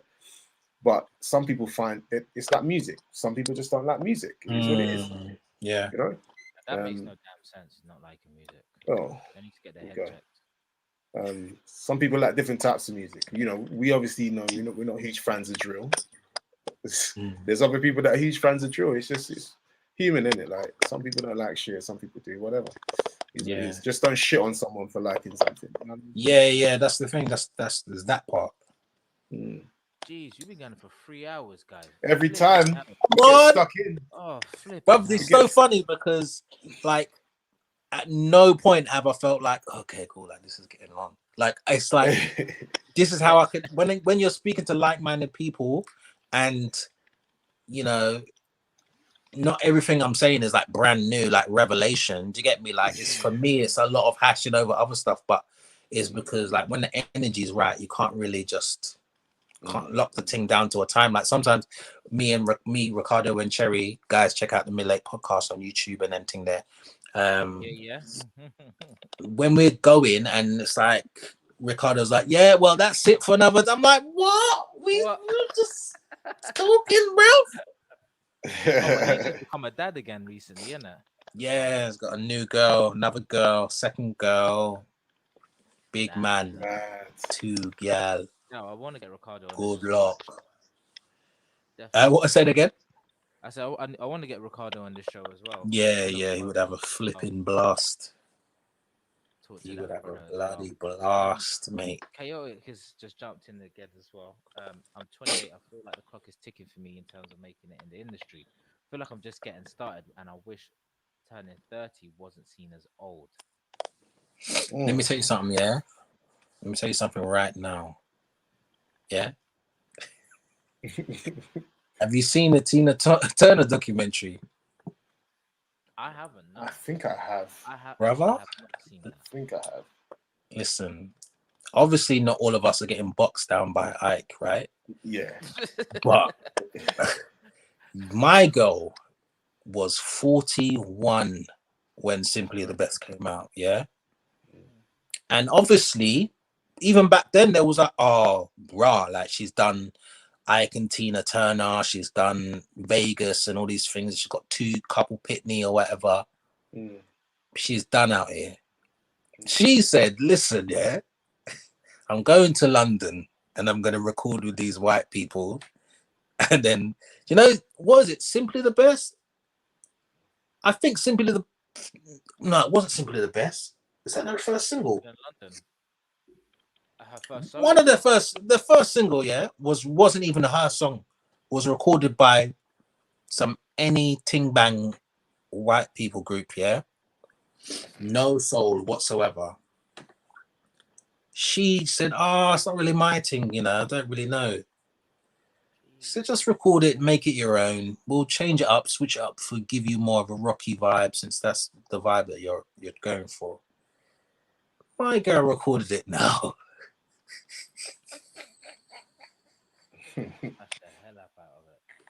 Oh, she did numbers, man. 20 million records later.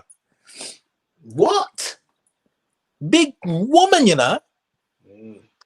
Out here, leather mini dress, rags. Yeah. You take this thing for.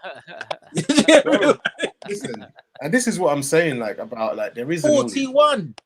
There is an audience. There is an audience. Like, there are still people like us out there, like a lot of us. You know what I've realized there? What I did realize before the pandemic, because I used to play in Shoreditch as a residency, and then I'd be at my residency every week, and it was obviously a lot of young people. Like, the music was just getting to me a little bit.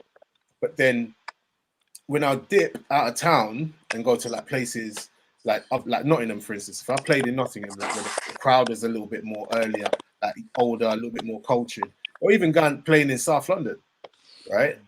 I'd be able to pull out some of the older music, and the vibe would be so much different, and there'd be big people just being sensible, like doing their thing. They got their drinks, everybody's vibing, everybody's polite. Yeah. No one's trying to grab you up or all that kind of business. And yeah, bro, and they appreciate the new music to a degree, but they also, you know, you could get away with, because in Shoreditch, I weren't playing not old school garage. I couldn't get away with it. No way. Really? Like, nah, I couldn't get away with it. Unless it's early doors. And I'm talking early doors. Like, if I started at like 8, sometimes I'd start at 8 and I could get away with it then, because like the older people would come out and get the drinks and then they'll dip, right? But prime time from like 12 to 2, not a chance in hell are you getting away with that. Not even funky house. Not even a funky. You'd be lucky. You'd be lucky. Absolutely. They only want to hear. Right, exactly. And this is why, like, someone said to me, so what are you going to do? Like, you're going to go back to your residency? I said, you know what? No disrespect to them, man, because there's talks. And I'm like, actually, no, I think I'm going to pass. I think I'm going to pass on it, because I don't have to DJ, right? I'd quite happily just DJ, do my radio show, and I don't have to be in clubs. I don't have to do all of that kind of stuff, because I don't really want to adjust to be stopping the music just because some pussy all over there wants to have Sparkles come out with his champagne because this is his birthday and he paid the club X amount of money to look good in front of some girl that he probably won't even lash. Like, fuck all that. I don't care. Like, I don't care. Like, I don't want to be a part of that situation. I want to be at an event where I can run Missy Elliott and people know who the fuck she is. Like, that's where I want to be. I want to be in them environments where I can run a 702 and people ain't going to bitch about it. You understand what I'm trying to say? That's where I want to be. So if I don't DJ again, I don't care. But if I do, just know that I'm coming. It has to be what I enjoy. I don't mind. I'll just run my radio show. If I'm not up in clubs, I'm not up in clubs. And that's what I decided through the pandemic, because I was just like, I've had enough. I've had enough of trying to play the music that I couldn't give 2 fucks about. I don't care. Half the time, if you see my face when I'm playing this track, it's just stale. It's just... And I'm supposed to be bringing vibes. You see what I'm saying? And you're looking at me and I'm not even enjoying myself. It's like, It's because I don't want to play it. I don't want to play it, but I know I should play it because I'm playing to the audience that's there. Fine. I'd rather start my own event or just play at certain events where I know the crowd is going to understand the kind of music that I'm going to play. I don't mind playing the new stuff, but just know that from time to time, I want to rock out a little bit. I want to play some 90s hits. So I mean, like I want to play a little bit of Total. You know what I'm saying? I want to drop a little track here and there, and just, you know what I mean? I don't want to, or even like some old school bashment. Listen, you can't beat, you can't beat some old school bashment. And sometimes you try and drop a little track, and people are just not too clued up on it, because new bashment, I find most of it, 90% of it is trash. 90% of new bashment is trash. And I prefer to play the bashment from dancehall Queen era. Classics, yeah. You know what I mean? Like your show on Sunday yesterday, bruv. Yeah, you spun a little half hour, which was just like, nah. I'm spinning. I had to. Volume. You know what it is? I had to, and I knew management were against it, but I had to. I had to, because I was sitting there thinking, because I know the rules, and they have specific rules against, and they haven't said it in black and like, you know, plain, but I know they're talking about bashment music. I know that's what they're talking about, right? But listen, if you can't run a show where you've got Capleton and Shabba and them man in your set, nah, fam, you got to drop the tune. Them, like, seriously, you have to. You know, bashment was actually like, bruv. Listen, I love that kind of music. That went down in what's that club in Elephant? Listen, as long as it's when it comes to bashment, as long as it's not like, I'm not here for getting onto like gay people and all that. I'm not gonna run them rhythms, because I've got gay friends and I'm just at a different place in my life. If you spoke to me when I was 15, I come from a Caribbean background. I'm running all that shit. Bye, all of that. I'm running all of that. You know what I mean? Yeah. But nowadays, no way. I respect that it's putting a group of people down, and I can't be like pro-black in a way. I want my people, and then be still against gay people. It doesn't make any sense, right? So I'm not homophobic or anything like that, but even playing a song, even though it's a song, it still has certain lyrics in it that would make a gay person feel a certain type of way. So that has to just go out the window. You can't but there's other songs, there's a host of other songs that you could just play that are just vibes, man. And yeah, it's cultural. That's what I'm saying to Sis. We got to run an event where it's not just 90s RnB, but you know, give me a chance to run some bashment. You know, you get me? Like a couple of tracks. That's why I call it the 90s was naughty, because anything in them eras that I'm talking, listen, I'll drop some DnB, I'll drop some jungle. Yes. The whole shebang. That the works is coming out. Let's go, man. Let's go. I think there's a market for it, but like you said earlier, though, you need to give it time, because 100%. Big people ain't coming out their house for no fuckery. That's the thing. Yeah. Like, big people want to know. They want to. It's not none of that hype shit. Yeah. Has to be marketed in a way that's like cool. Correctly. Like, it does what it says on the tin. All right, there you go. Yeah, going back just off of what you said about the pandemic, or like what you learned in the pandemic in terms of like what you want to do and decisions that you made, like I've also realized that, which first lockdown I was writing a book, bruv. I'm like, I have 9 chapters. I've got 9 chapters of a book that I haven't finished, of a novel, bruv. And what's good about that is that I've managed to basically flip the main protagonist in that into the comic book. He's a character in the comic book. So it's not like full time wasted. I've got a whole bunch of source material and a whole bunch of text to draw from. But what I do, just going off of what you said about the pandemic, is just like, I don't feel like what it taught me is that, you know, we should be doing what we actually like to do, because we could be wasting so much time doing this, that, whatever, and then when the rug gets pulled out, you got nothing to show for it. When the curtain comes down, boy, that's you. this is it, and then that's what happened to a lot of people. It's like a lot of my peers were like doing shows and whatever, and when that got taken away, it's like, fuck, what am I gonna do if I can't physically be in front of people and make rent? Like, how am I gonna diversify? Like, and I've just come to realize that,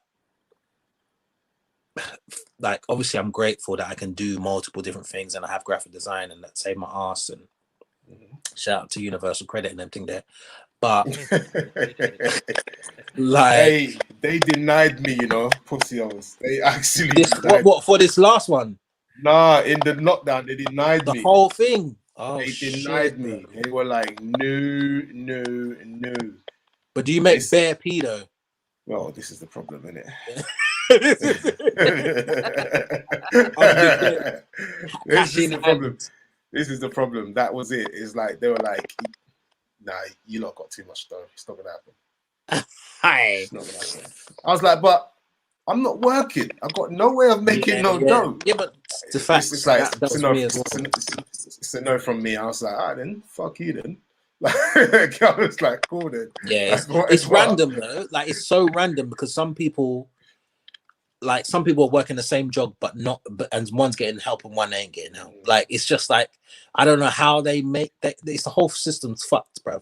And there's a documentary on YouTube that tells you how fucked it is and how it's not even a precise system and how they work it out or whatever. And even when they call you to check up on your thing, it's just like automated, whatever. Like, not automated, but like they have a script obviously, and they just have to ask you the particular questions or whatever. Like, no one cares. Do you get me? Like, so anyway, what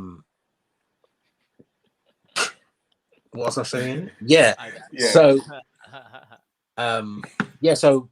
in the pandemic, I just realized that just kind of have to do what you love and not just do it because, okay, it's a check. Because a lot of us are obviously like hustling, but you're hustling for the money, innit? Like, obviously hustling for the money because it's desperate times. Like, everyone's, you know, what are we going to do? Diversify, whatever, blah, blah. But at the same time, like, try and let it be something that you're actually passionate about, because if it's just about the money, then there's so many things I can do. If it's just about the money, I could be a plumber or work in the post office if it's just about the money, but I would never do that because that's not what I like to do. So I just need to I'll sooner sell my batty before I do anything I don't want to do. Do you get me? Like, listen, you know who said it? Jay-Z said it. Jay-Z said something along the lines of, it's not about becoming famous. You're supposed to live your life through those God-given abilities that you've got. Yeah. So if it's music, if it's sport, if it's writing, if it's finance, even if you're good with numbers and you've just been gifted in certain, like, whatever gift you have, first of all, find out what it is, find out what you like, what drives you, what pushes you, what interests you, pursue that, and the money will come. Essentially, the money will come. That's why a lot of people get to about 50 and they're like, oh, well, I chased the money, but they're not happy. Deep down, they're just not happy. Yeah, and it sucks because, like I said, you have nothing really to show for it. And you look back and it's like, what legacy have I laid? And what have I really done that lights that fire in my belly? And it's like, like, just going off of what you just said, Todd McFarlane, who's amazing comic book artist or whatever, had the first comic book to ever do like 2.5 mil sales or whatever, and he's the guy behind Spawn and all the rest of it. And he's a co-founder of Image Comics, and he basically spearheaded that whole movement. But he said, you know, he's had this thing on YouTube. I don't know if you guys know, watch The Blueprint, when they get interviewed, like a major, like Timberland's got one as well, which is amazing. You have to see as well. But Todd McFarlane's got one, and he was just like, do the thing you love and obviously because you're passionate about it, you're going to succeed at it, and the byproduct is cash, because it's just something that just comes naturally to you, and you want to wake up every day and do it, like, and it doesn't become like this thing where you're almost working against yourself because you're thinking, oh, okay, I have to do this thing, blah blah blah. Like, as soon as people see that passion and it's something that you can just churn out because you're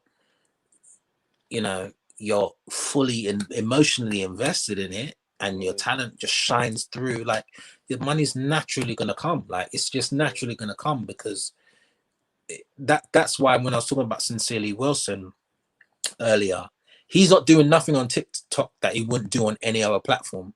Do you get me? He's not compromising his artistry or whatever. He's singing his claw off and doing a good job. And it's like, it almost requires less of him, because it's what, 15, 30 seconds, 1 minute of his time for him to sing effortlessly like he does every day. So it's kind of just like, that's why he succeeded. I think it's like 400k followers or whatever, but he's able to do that in his sleep. And it's like, find that thing that literally lights you up, that is just totally effortless, and then you can just like do that for a living. And I'm talking like every walk of life. Like, it doesn't matter. It doesn't have to be fucking. It doesn't have to be fucking music. That's for damn sure. But like, it can be anything you're passionate about. That shit's crazy. That's true. That's 100% true, man. And I think people worry though, because obviously we live in a world where bills have to get paid. Oh yeah, landlord does business. You know what I mean? And if you've got a family, I know a lot of people are probably thinking, you know what? But listen, if you just take the rough for a bit, just ride it out. I was gonna say, like, means to an end. Let it be a means to an end. Yeah. Ride it out for a little bit, like, just downgrade, down budget, whatever you need to do. If you got a whip, start getting a bus, or if you can't have list a certain kind of clothes, just do whatever you need to do, but just put your energy into whatever passion you've got. Listen, it's almost 100% guaranteed to succeed if you're talented. By the way, like, so the problem, I don't want to give people the wrong advice, because listen, if you're a musician and you can't sing, look, the people around you need to talk to you, because I'm not saying, you know, if you've got a voice of a frog or whatever, like, just don't do it. Of a frog. Or you could just do the personality thing and do the YouTube thing. You could do the TikTok hustle or whatever. If you ain't got a voice and you want to be a musician, you can fake the funk that way. Yeah, listen, that works. But if you're genuinely talented and you have faith and you know you're talented, just go for it. Go for it. Drop down to whatever level you need to and pursue your passion, man. Like, bro, you never know it might take you. I never thought that at this stage of my life I would literally be like working on a comic book and it'd be this tangible thing. Because I've only, when I'm a graphic designer, I only ever worked on Photoshop, and that was like not even at the most advanced Photoshop where you had the pen and the blah blah blah. Like, that's me, bro. Like, imagine like a solid circle. Obviously they do, so not even a solid circle. Let's just say a thick black line that goes like that. Bro, I'm gonna have to draw that loose-handedly with the mouse, bro. Then carve that out, or like what do they call it? Lasso tool it, and then fix that. Do you get me? Like, all my front covers of all the albums that I've put out, that's got art. That's like, well, they're practically all got fucking artwork. They're all artwork, but everything that I've done, that's me working on Photoshop. Yeah, this thing here with this brass pencil, bruv, it's revolutionized. I can do a whole page. Let me just show you this motherfucker. I can do a whole. I would do you know how long this page would take me to do on Photoshop? Where is it? That's why Apple are geniuses, bro, when it comes to that stuff. Bloody damn, bruv. Do you realize how long that would take me to do on Photoshop? Where do I even start? Bro, I'm excited for you, man. But now, with the tools and technology, I never thought that I would be able to like have a comic book, like a tangible thing that I can be like, cool, like this can be printed. And that's one thing I'm grateful for technology, like in that respect. But yeah, so it's just do whatever you're passionate about. Like that's one thing I've always been passionate about. You know, running around pretending to be Spider-Man when I was little, and then like, you know, get to a grown man age, and I'm able to watch all the documentaries. And what I love as well is that, and what I've realized trying to come up with anything brand new is that everything's been done. So it's not like I have to try and bust my brain really. I have every answer. There's like a website, there's called powerlisting.fandom.com, right? And Fandom have websites for everything. So if you wanted to, like Michael Jackson, you type in michaeljackson.fandom.com, or it will just be about him. It's like they're like little Wikipedias, like specialized. But as long as you've got .fandom.com, there'll probably be something. Do you get me? You could type in fucking Terminator.fandom.com. They'll have their own thing. But there's one that I was able to access, thinking of powers, thinking of villains, superheroes, whatever. Just go on there, like it's all written up. Literally, like the wording of it and everything. If someone's powers this or whatever, like, and then you've got things like Pinterest, where if I want to see a superhero pose, it's all sketched out. Type in pose reference or whatever.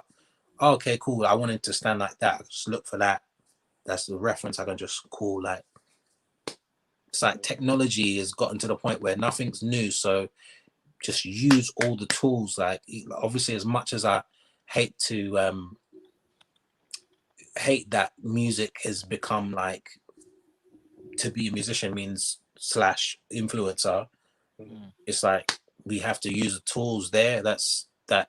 If it comes effortless to you, I'm saying, if anything's a job, then like literally find a way around that, because I'm definitely trying to find my way around having to do all this extra shit. I'd rather like I'd just rather do like when I did some like a little 10, I think I did like 10 videos where I was like reviewing movies on YouTube.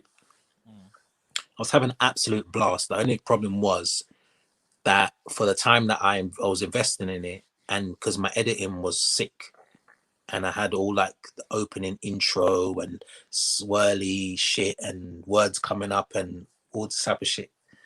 Bruv, there was too much time for no money, bruv. Do you get me? Like, it's like, had to really think about, what am I doing here? Like, what's the, like, for a few hundred views, are you mad, bro? I can do 1 gig and just get my whole rent. Do you get me? Like, it just don't make no sense. So, yeah, I just had to just put that on hiatus for a little while and just try something else. And just, but everything I try, it's not like I'm, okay, the next thing I'm trying is, you know,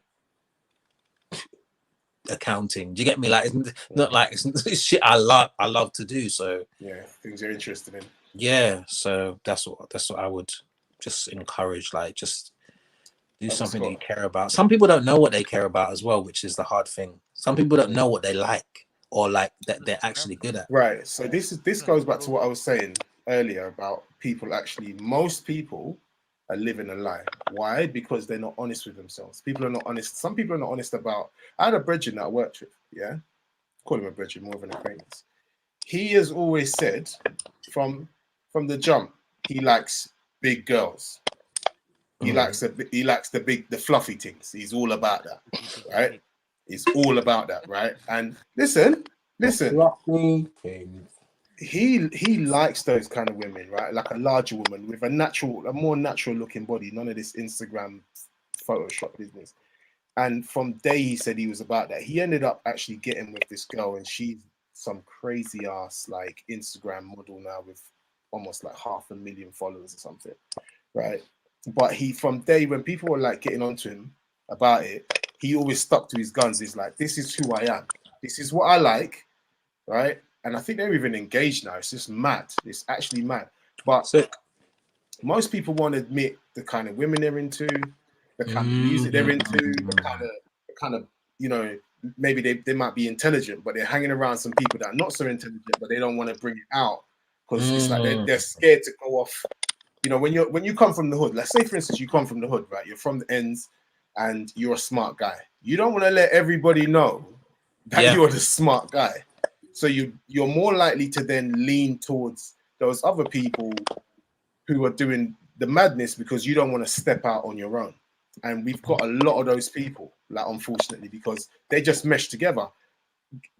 Linking that with the music industry, I think all of the BS, they stick together. All of the bullshit sticks together. And then when there's someone that comes through that might be incredible, got an incredible voice, they may not have the look or whatever.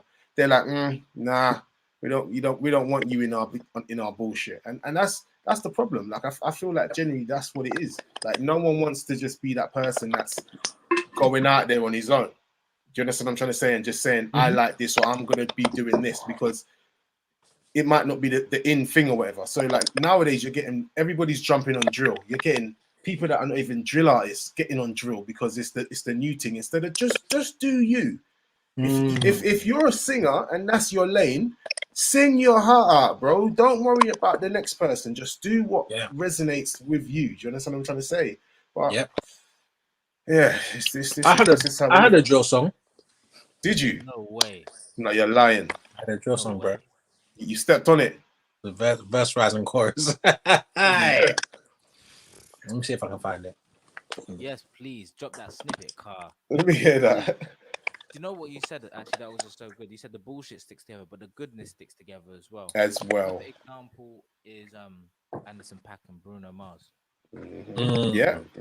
That's a perfect example of when goodness sticks together. Like those two individuals, two of my currently favorite artists. Anderson .Paak is just the guy. Dope. I love that guy. Dope. Listen, there's a Dunny that I like called Coltrane. I think he's cold. I've heard of Coltrane. I think he's cold. I think he's so cold, bro. Nah, I always say it. New Tigolo. He's so cold. I've got listen. You know what music service I used to use? Deezer. And I used to find a hell of a lot of artists on Deezer. Right.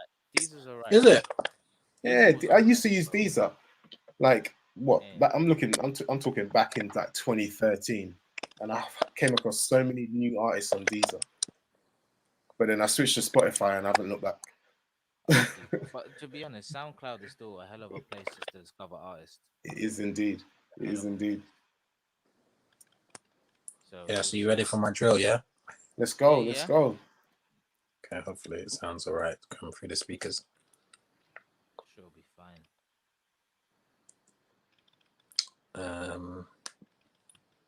Sound bitch. Oh, internal speakers. Here we go.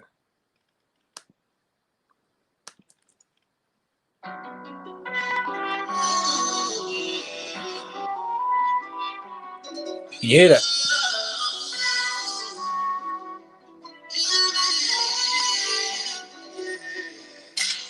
They don't know about me, that's criminal. They don't talk about me, that's criminal. No one dancing like me, that's criminal. No one does it like me. They don't know about me. It's a proper drill beat as well. I could hear the drop. I heard the drop there. No one dancing like me. That's criminal. No one does it like me. No. Criminal. I've been going crazy. RM Drill. Well, yeah, new name. Coined it. RM Drill. It's unacceptable. Cause who do you know? It's good in so many years. From group to solo to duo to solo. Find another way. It's like they're playing games. You know what? That's something I would play. Fuck that. You know this will go into you. The BPM about this is what, about late 130s, right? Nah, it's about 70. 70, 72, yeah. Yeah, but if you went late 130s, this is going to ludicrous. What's your fantasy? Yeah. You'd have to speed it up a little bit. Just take the first 16 of the. We didn't even DJs, you know. Listen, who Who produced that Ludacris song, by the way? Like that is we slept on that because we didn't even get to talk about that. That's like that beat was ahead of its time, man. Like 100%. Hold up, but Jermaine, why did you just like why are you sitting on that track? I know. Because there's no one else out there singing on a drill beat, really. Do you know what it is? Is this part of the 4-year Nah, that was just something I said to my management, like, I beg you, man, just send me something, because that's their world, isn't it? Ideally, like that they're fully integrated into who's who and who's doing what or whatever. I'm like the legacy artists, do you get me? That they've got. So it's like, because I knew that that's their wheelhouse, I was like, I'll send me some stuff, because at the end of the day, if that's what these Pitney want, do you get me? I could just put my vibe on it and seem brand new out of nowhere, innit? Yeah. So for me, it just has to come from a place of, because I think ahead when it comes to my music. So I'm like, cool, this is the plan for this project and that project, whatever. And having a drill, any situation, I'm just like, if I drop it and it goes or does anything significant, I have to keep doing that. Otherwise, it makes no sense for. So that's what we're talking about. Like, do you have to, like, because if you get the success, and I think that's where some artists make the mistake. So you get success off that. Do you feel like you then have to? Well, you do, obviously, because you just said, but you don't have to follow that success. Like, you could just be like, look, this is the song that I came out with. This is a song that's made, got my name up there, but this is what I actually do. Go and check out my catalog. I get that, but at the end of, thank you, Daniel. I get what you're saying, but the type of music it is, it's tapping it. It's like, that's the type of tune that, with a dope video, with a fucking dance routine or whatever, Grime Daily, they'll be like, what the fuck is going on? Like R&B, do you get me? So then that goes, obviously I would, think so. And then you've got the whole audience of people exposed to me, and they never get that vibe again when that's their shit. It just doesn't, it's just like, it's tomfoolery. It's like, I'm just tricked. It's a hood. It's a legion of people that is now streaming off my thing on Spotify, one tune. Then the next tune I come with fucking Donnell Jones. They'll be like, what? That went from flipping, what's his name? Went from Heady 1 to Donnell Jones. Listen, you know what? But you could just slap it on the album somewhere. Just be like, I can do this. I can flex with the youngins as well. The thing is, I'm too much of a what's it called? I love a complete picture of something. So I would rather do an EP and just say take that and go on in it, and then I move on. Do you get me? I'd rather give you 4 or 5 songs EP, call it, R and drill or whatever. Yeah. And be like, all right, you man can take that now. But at least you know what I'm about, and you know that never ever put me in any type of box ever again, because I can do anything I want. Do you get me? My vibe is, copy and paste on this shit. Do you get me? Like, I can put myself wherever I need to and adapt. I'm adaptable. I'm a chameleon musically. And there's not a syncopation or rhythm that I can't. You get me? I'm a dancer. So that's the reason why I feel it lends itself, the reason I can flow on different things. I had a meeting not recently, it was like last year. And my man was chatting so much shit, right? Basically, he didn't do his research, right? And he was asking my management, do you reckon you've got because obviously I'm saying what I like to do or whatever, this is my vibe, it's genuine R&B, blah, blah, blah, this is what the project sounds like, whatever. It's like, yeah, but if I gave you this song, would you be able to? I'm like, are you dumb, bruv? Like, have you not gone? Have you not heard my SoundCloud, bruv? The beats that I've ridden, the refixes that I've done, the tempos, the different vibes, from big old ballads to some pop ting to Busta Rhymes. What's it called? To what are you guys? Are you smoking something, bruv? I can do this. This is, and I've been doing it so long, and like my type of style and writing, and like the school I come from is to figure it out. Do you get me? Like, I always believe that every beat, you know, like you get them beats, yeah, and you're thinking, raw, like either the beat's so good that writing a song over it is, you know, intimidating, or like you can't think of nothing because the beat is just so fire, you can't even figure out where you fit in, or the beat's actually so shit, but someone needs you to write something on it, and you're like, oh my gosh, I want to start getting blood out of a stone. And it's like, I just believe that every beat, there's a song for every beat, like, and you just have to figure it out, like, what is the song? Because someone somewhere out of the 7 million people in this world would figure it out.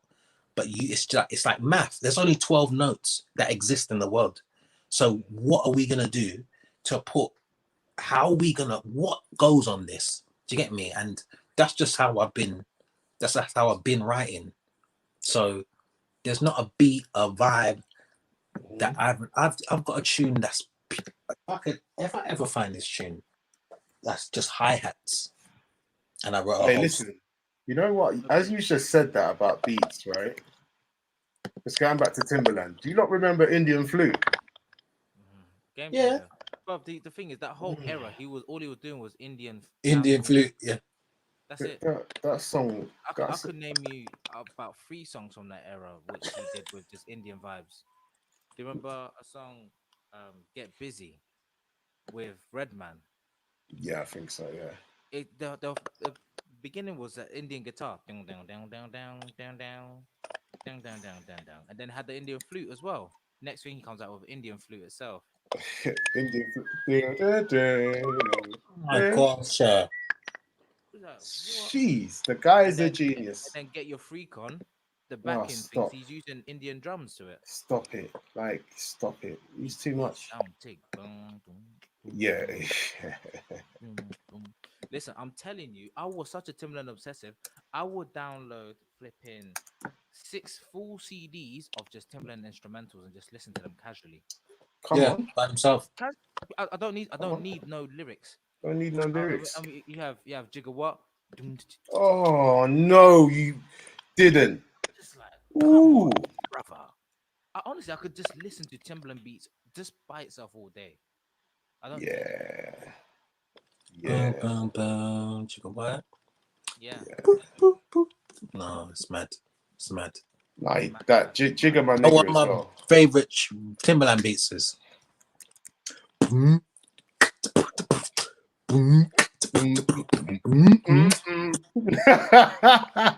Yes. What? The vocal drops hard though as well. To be fair, the vocal comes in hard though.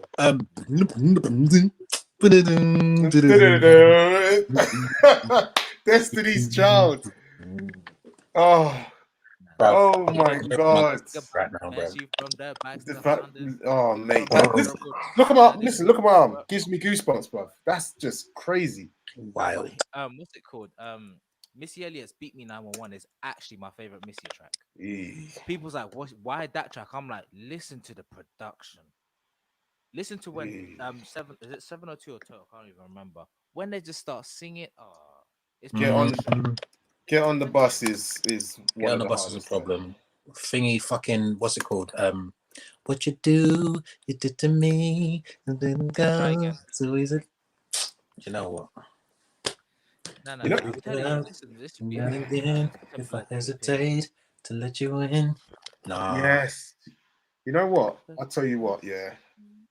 One beat, I don't know who made it. It could have been him as well, but Rock the Boat, that beat always does numbers for me. I don't think that was Timberland, you know. I don't know who made that. I don't know who produced that.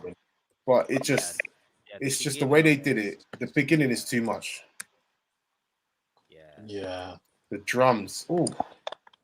I'm not even a singer, but I'm not gonna attempt. But you know, it's hard. It's hard. So, I'm on them man that sings in the shower. You know them ones, and stays in the shower. Sing out. Stay in the shower. That's it. Ain't coming out. When my voice broke, it was a wrap. Never going back. I was a choir boy when I was a kid, but bro, when my voice broke, shattered my dreams. I used to sing there's a Monica tune that I used to sing like this and like that, yeah. Like this and like I used to sing that song in her key, yeah. And it was my tune. I remember I was on a school trip and I went to Spain and I was singing that tune the whole time. That was my tune. I was rinsing it out every day. One day I went to sing my favorite song in the world. Could I sing the song? I said, Mum, what's going on? She said, your voice is breaking. I said, no. I said, what do you mean? What's that? Could not sing the tune. I was like, what? That's a hard song to sing, man. I was singing. No, but the thing is, obviously, I could sing. Anyone can sing the song down the key or whatever, down the octave. Sorry, I was singing it in the older songs, singing it all high like her. No, could I do it? No, I couldn't do it. I was like, oh my gosh, it felt like I couldn't sing anymore. Like it felt like, okay, so I'm not singing. I can't sing no more. Like that's it. Just shut everything down.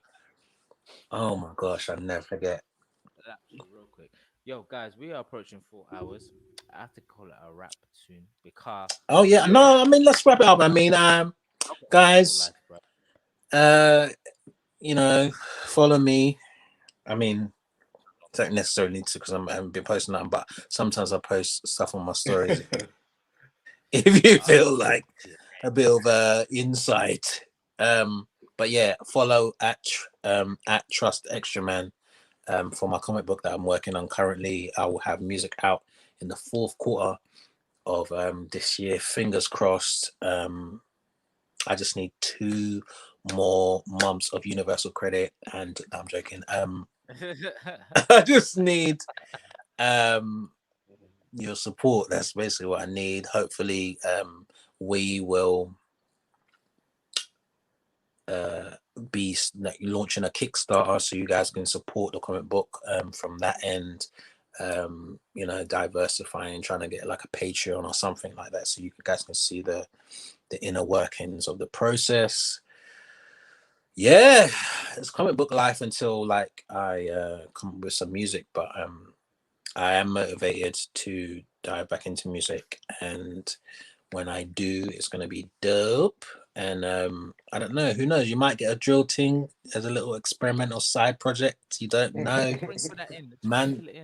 Sprinkle it in. Sprinkle it in. The thing is, bruv, it's so funny because something like that, it would take me like 5 songs, 2 weeks. I'll just do 2 weeks, nice, well written, whatever vibes, bang that out, do artwork or whatever, dash that on the Spotify, give it to management to talk to who they need to get that out, a little something for the pitney them, and then move on, innit? Like, exactly. And I wouldn't even say that again.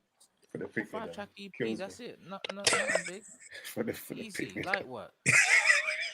Because it's not for me, is it? No, it's not. No, it's not. Cool. No, it really isn't. It really isn't. Just Literally. all that. Take that. Yeah, it's one of them ones. Just take that. Yeah, and it's one of them things that here's my thing as well. Like, I'm the type of person that if you're asking something of me,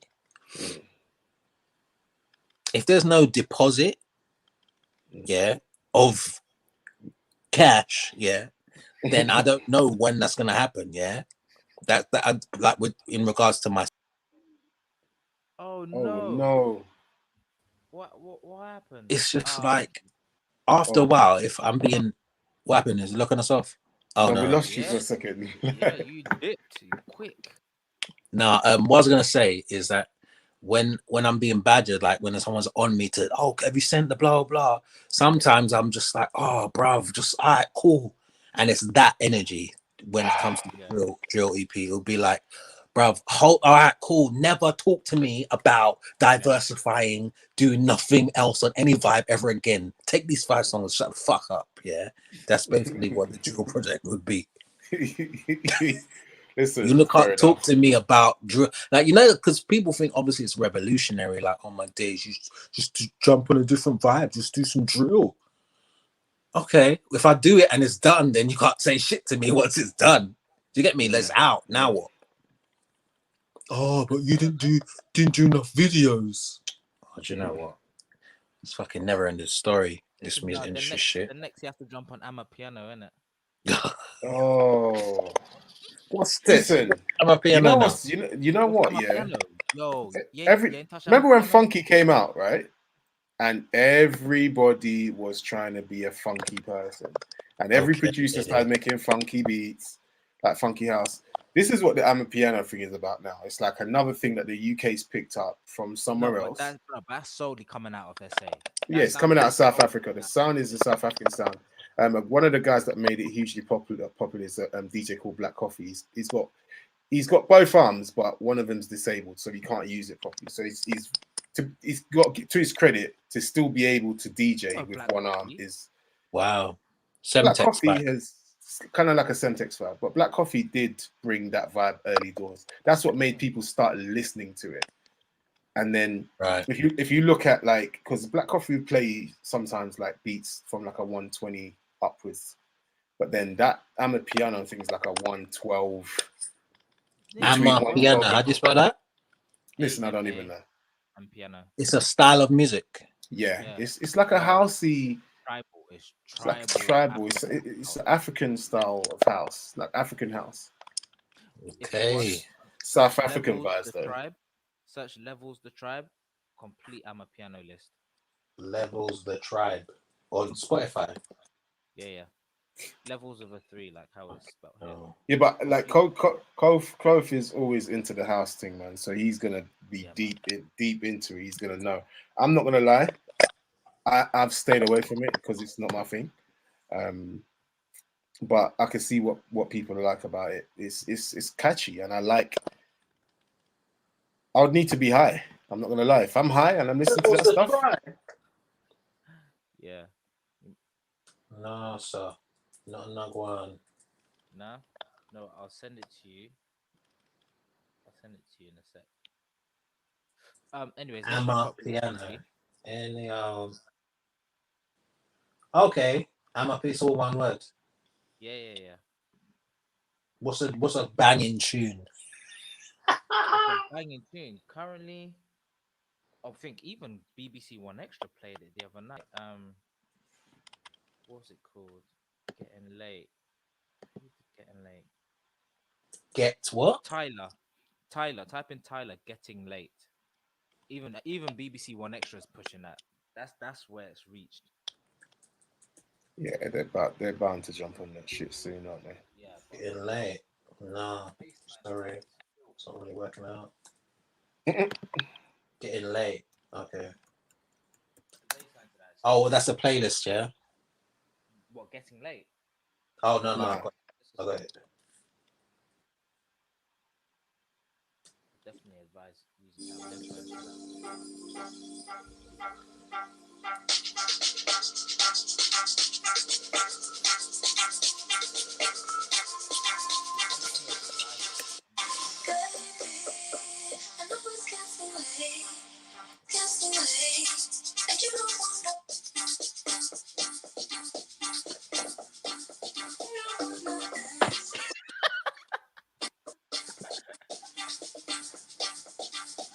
I'm telling you, absolute vibe. It's an absolute vibe. I wouldn't know where to begin, but hey, because it's not like it's more about the music than the song, isn't it? So it's not really in my warehouse. But listen, you've combined with Doneo. Doneo hit you up. In fact, Doneo has actually dropped on his SoundCloud, he dropped one feisty flipping mix of Amapiano. Yeah. Like, there's one track I've been searching for. He dropped it SoundCloud, as the yeah. second track. Yeah, Daneo. Oh my god, the whole mix is actually fire. So, and you know him, so boy, holla at him. Well, Listen, it's a good sound, brother.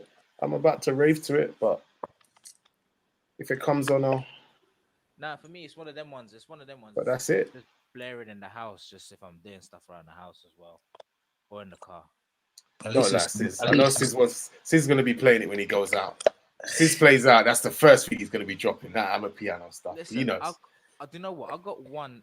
You know, remember Maloko? Bring it back. Sing it back. He did an Amapiano refix of the. Oh Lord, I'm telling you, I'll drop it. I will drop it. It is filthy, bro. It's filthy, bro. And then Anything that's I embrace anything that's new that don't sound like everything else. Oh yeah. fine. That's where I'm at this point. I'm like, oh my gosh, it's something new. Thank God.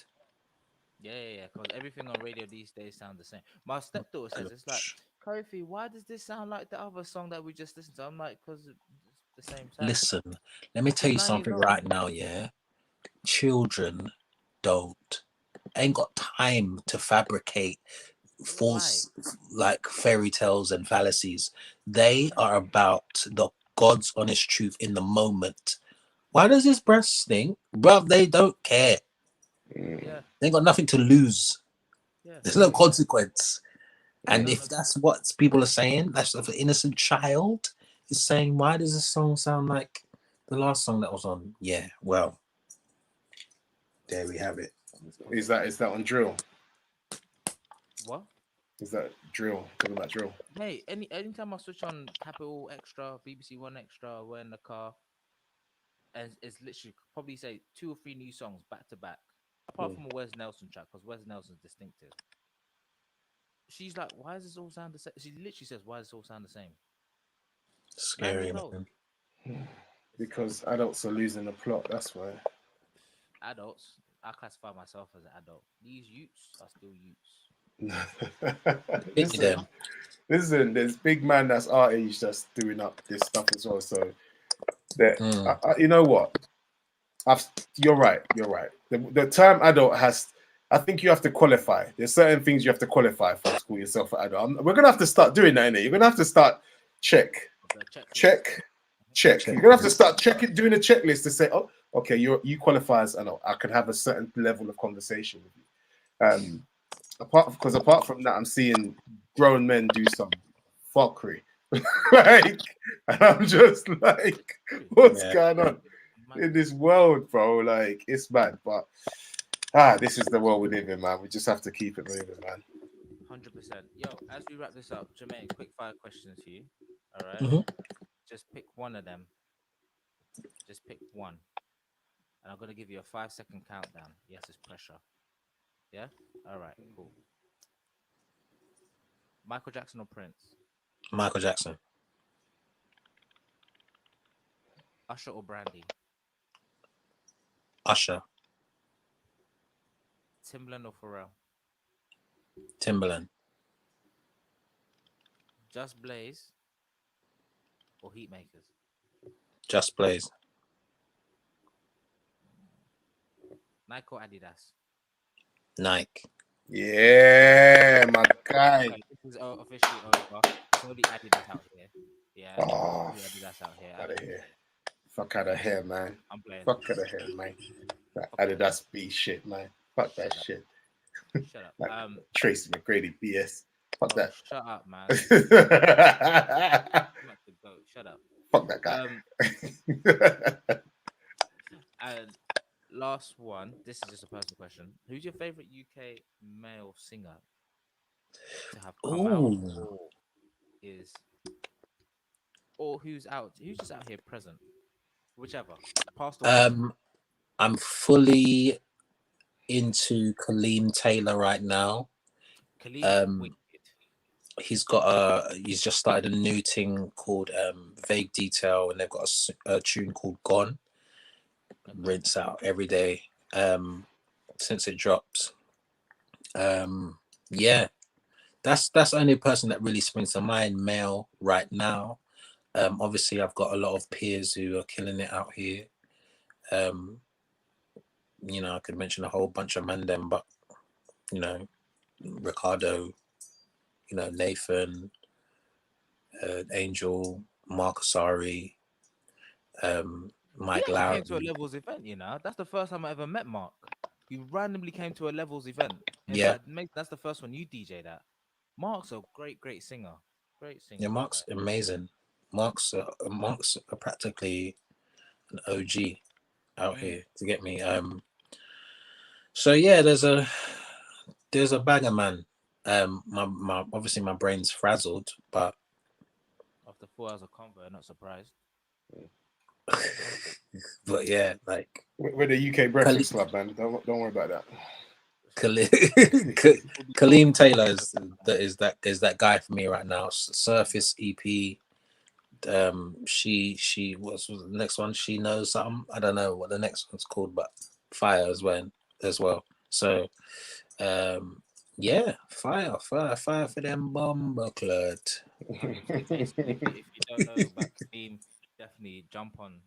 Involved. You know what I'm gonna try and do in my show? I'm actually gonna try and integrate like a new music segment of my show.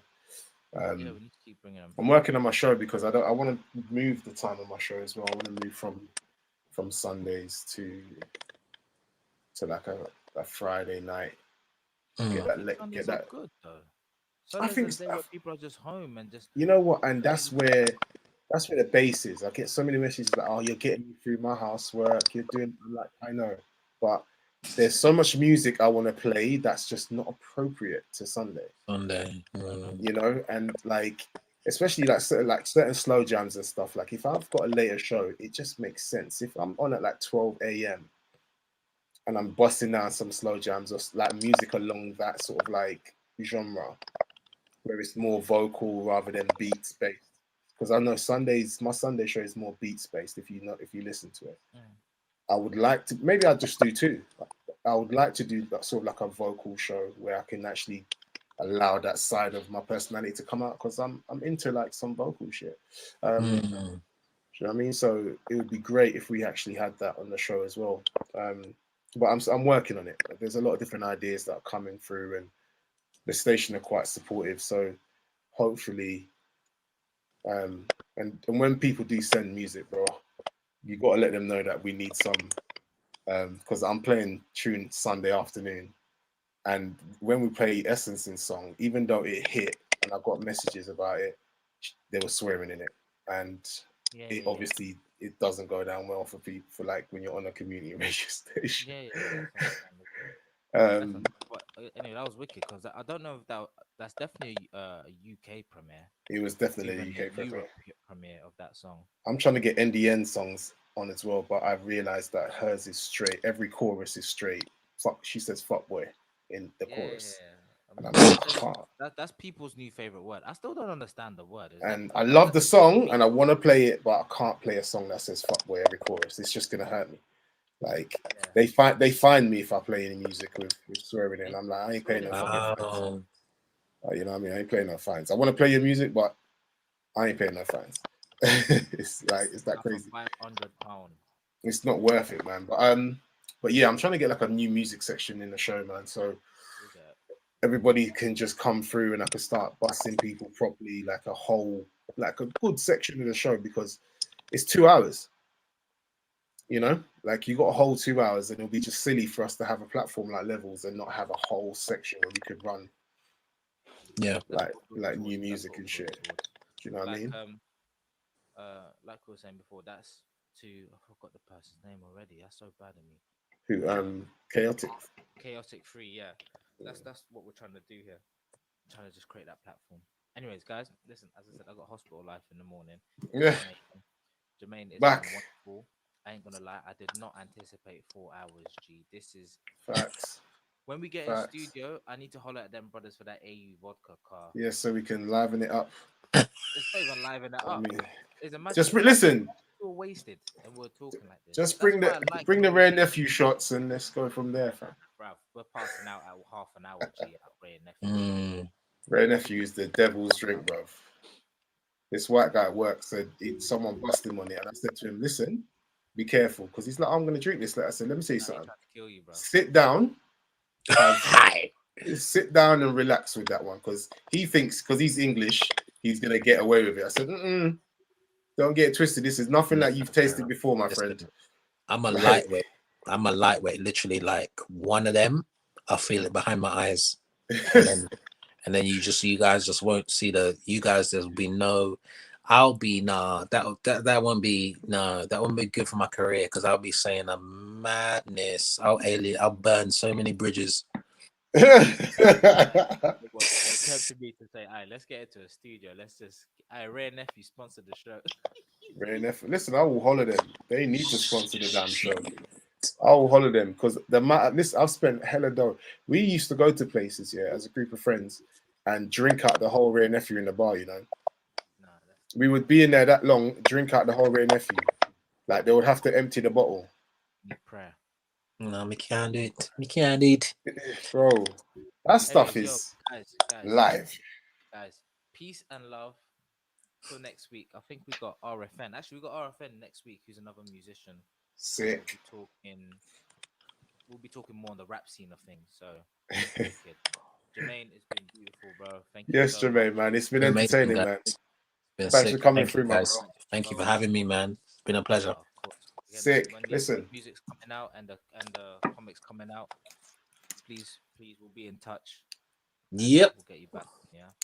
100. Love, guys. Thank you, man. Peace. All right, man. Peace, guys.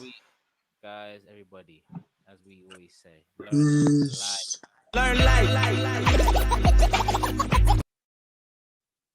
Learn life. There's levels to the shit.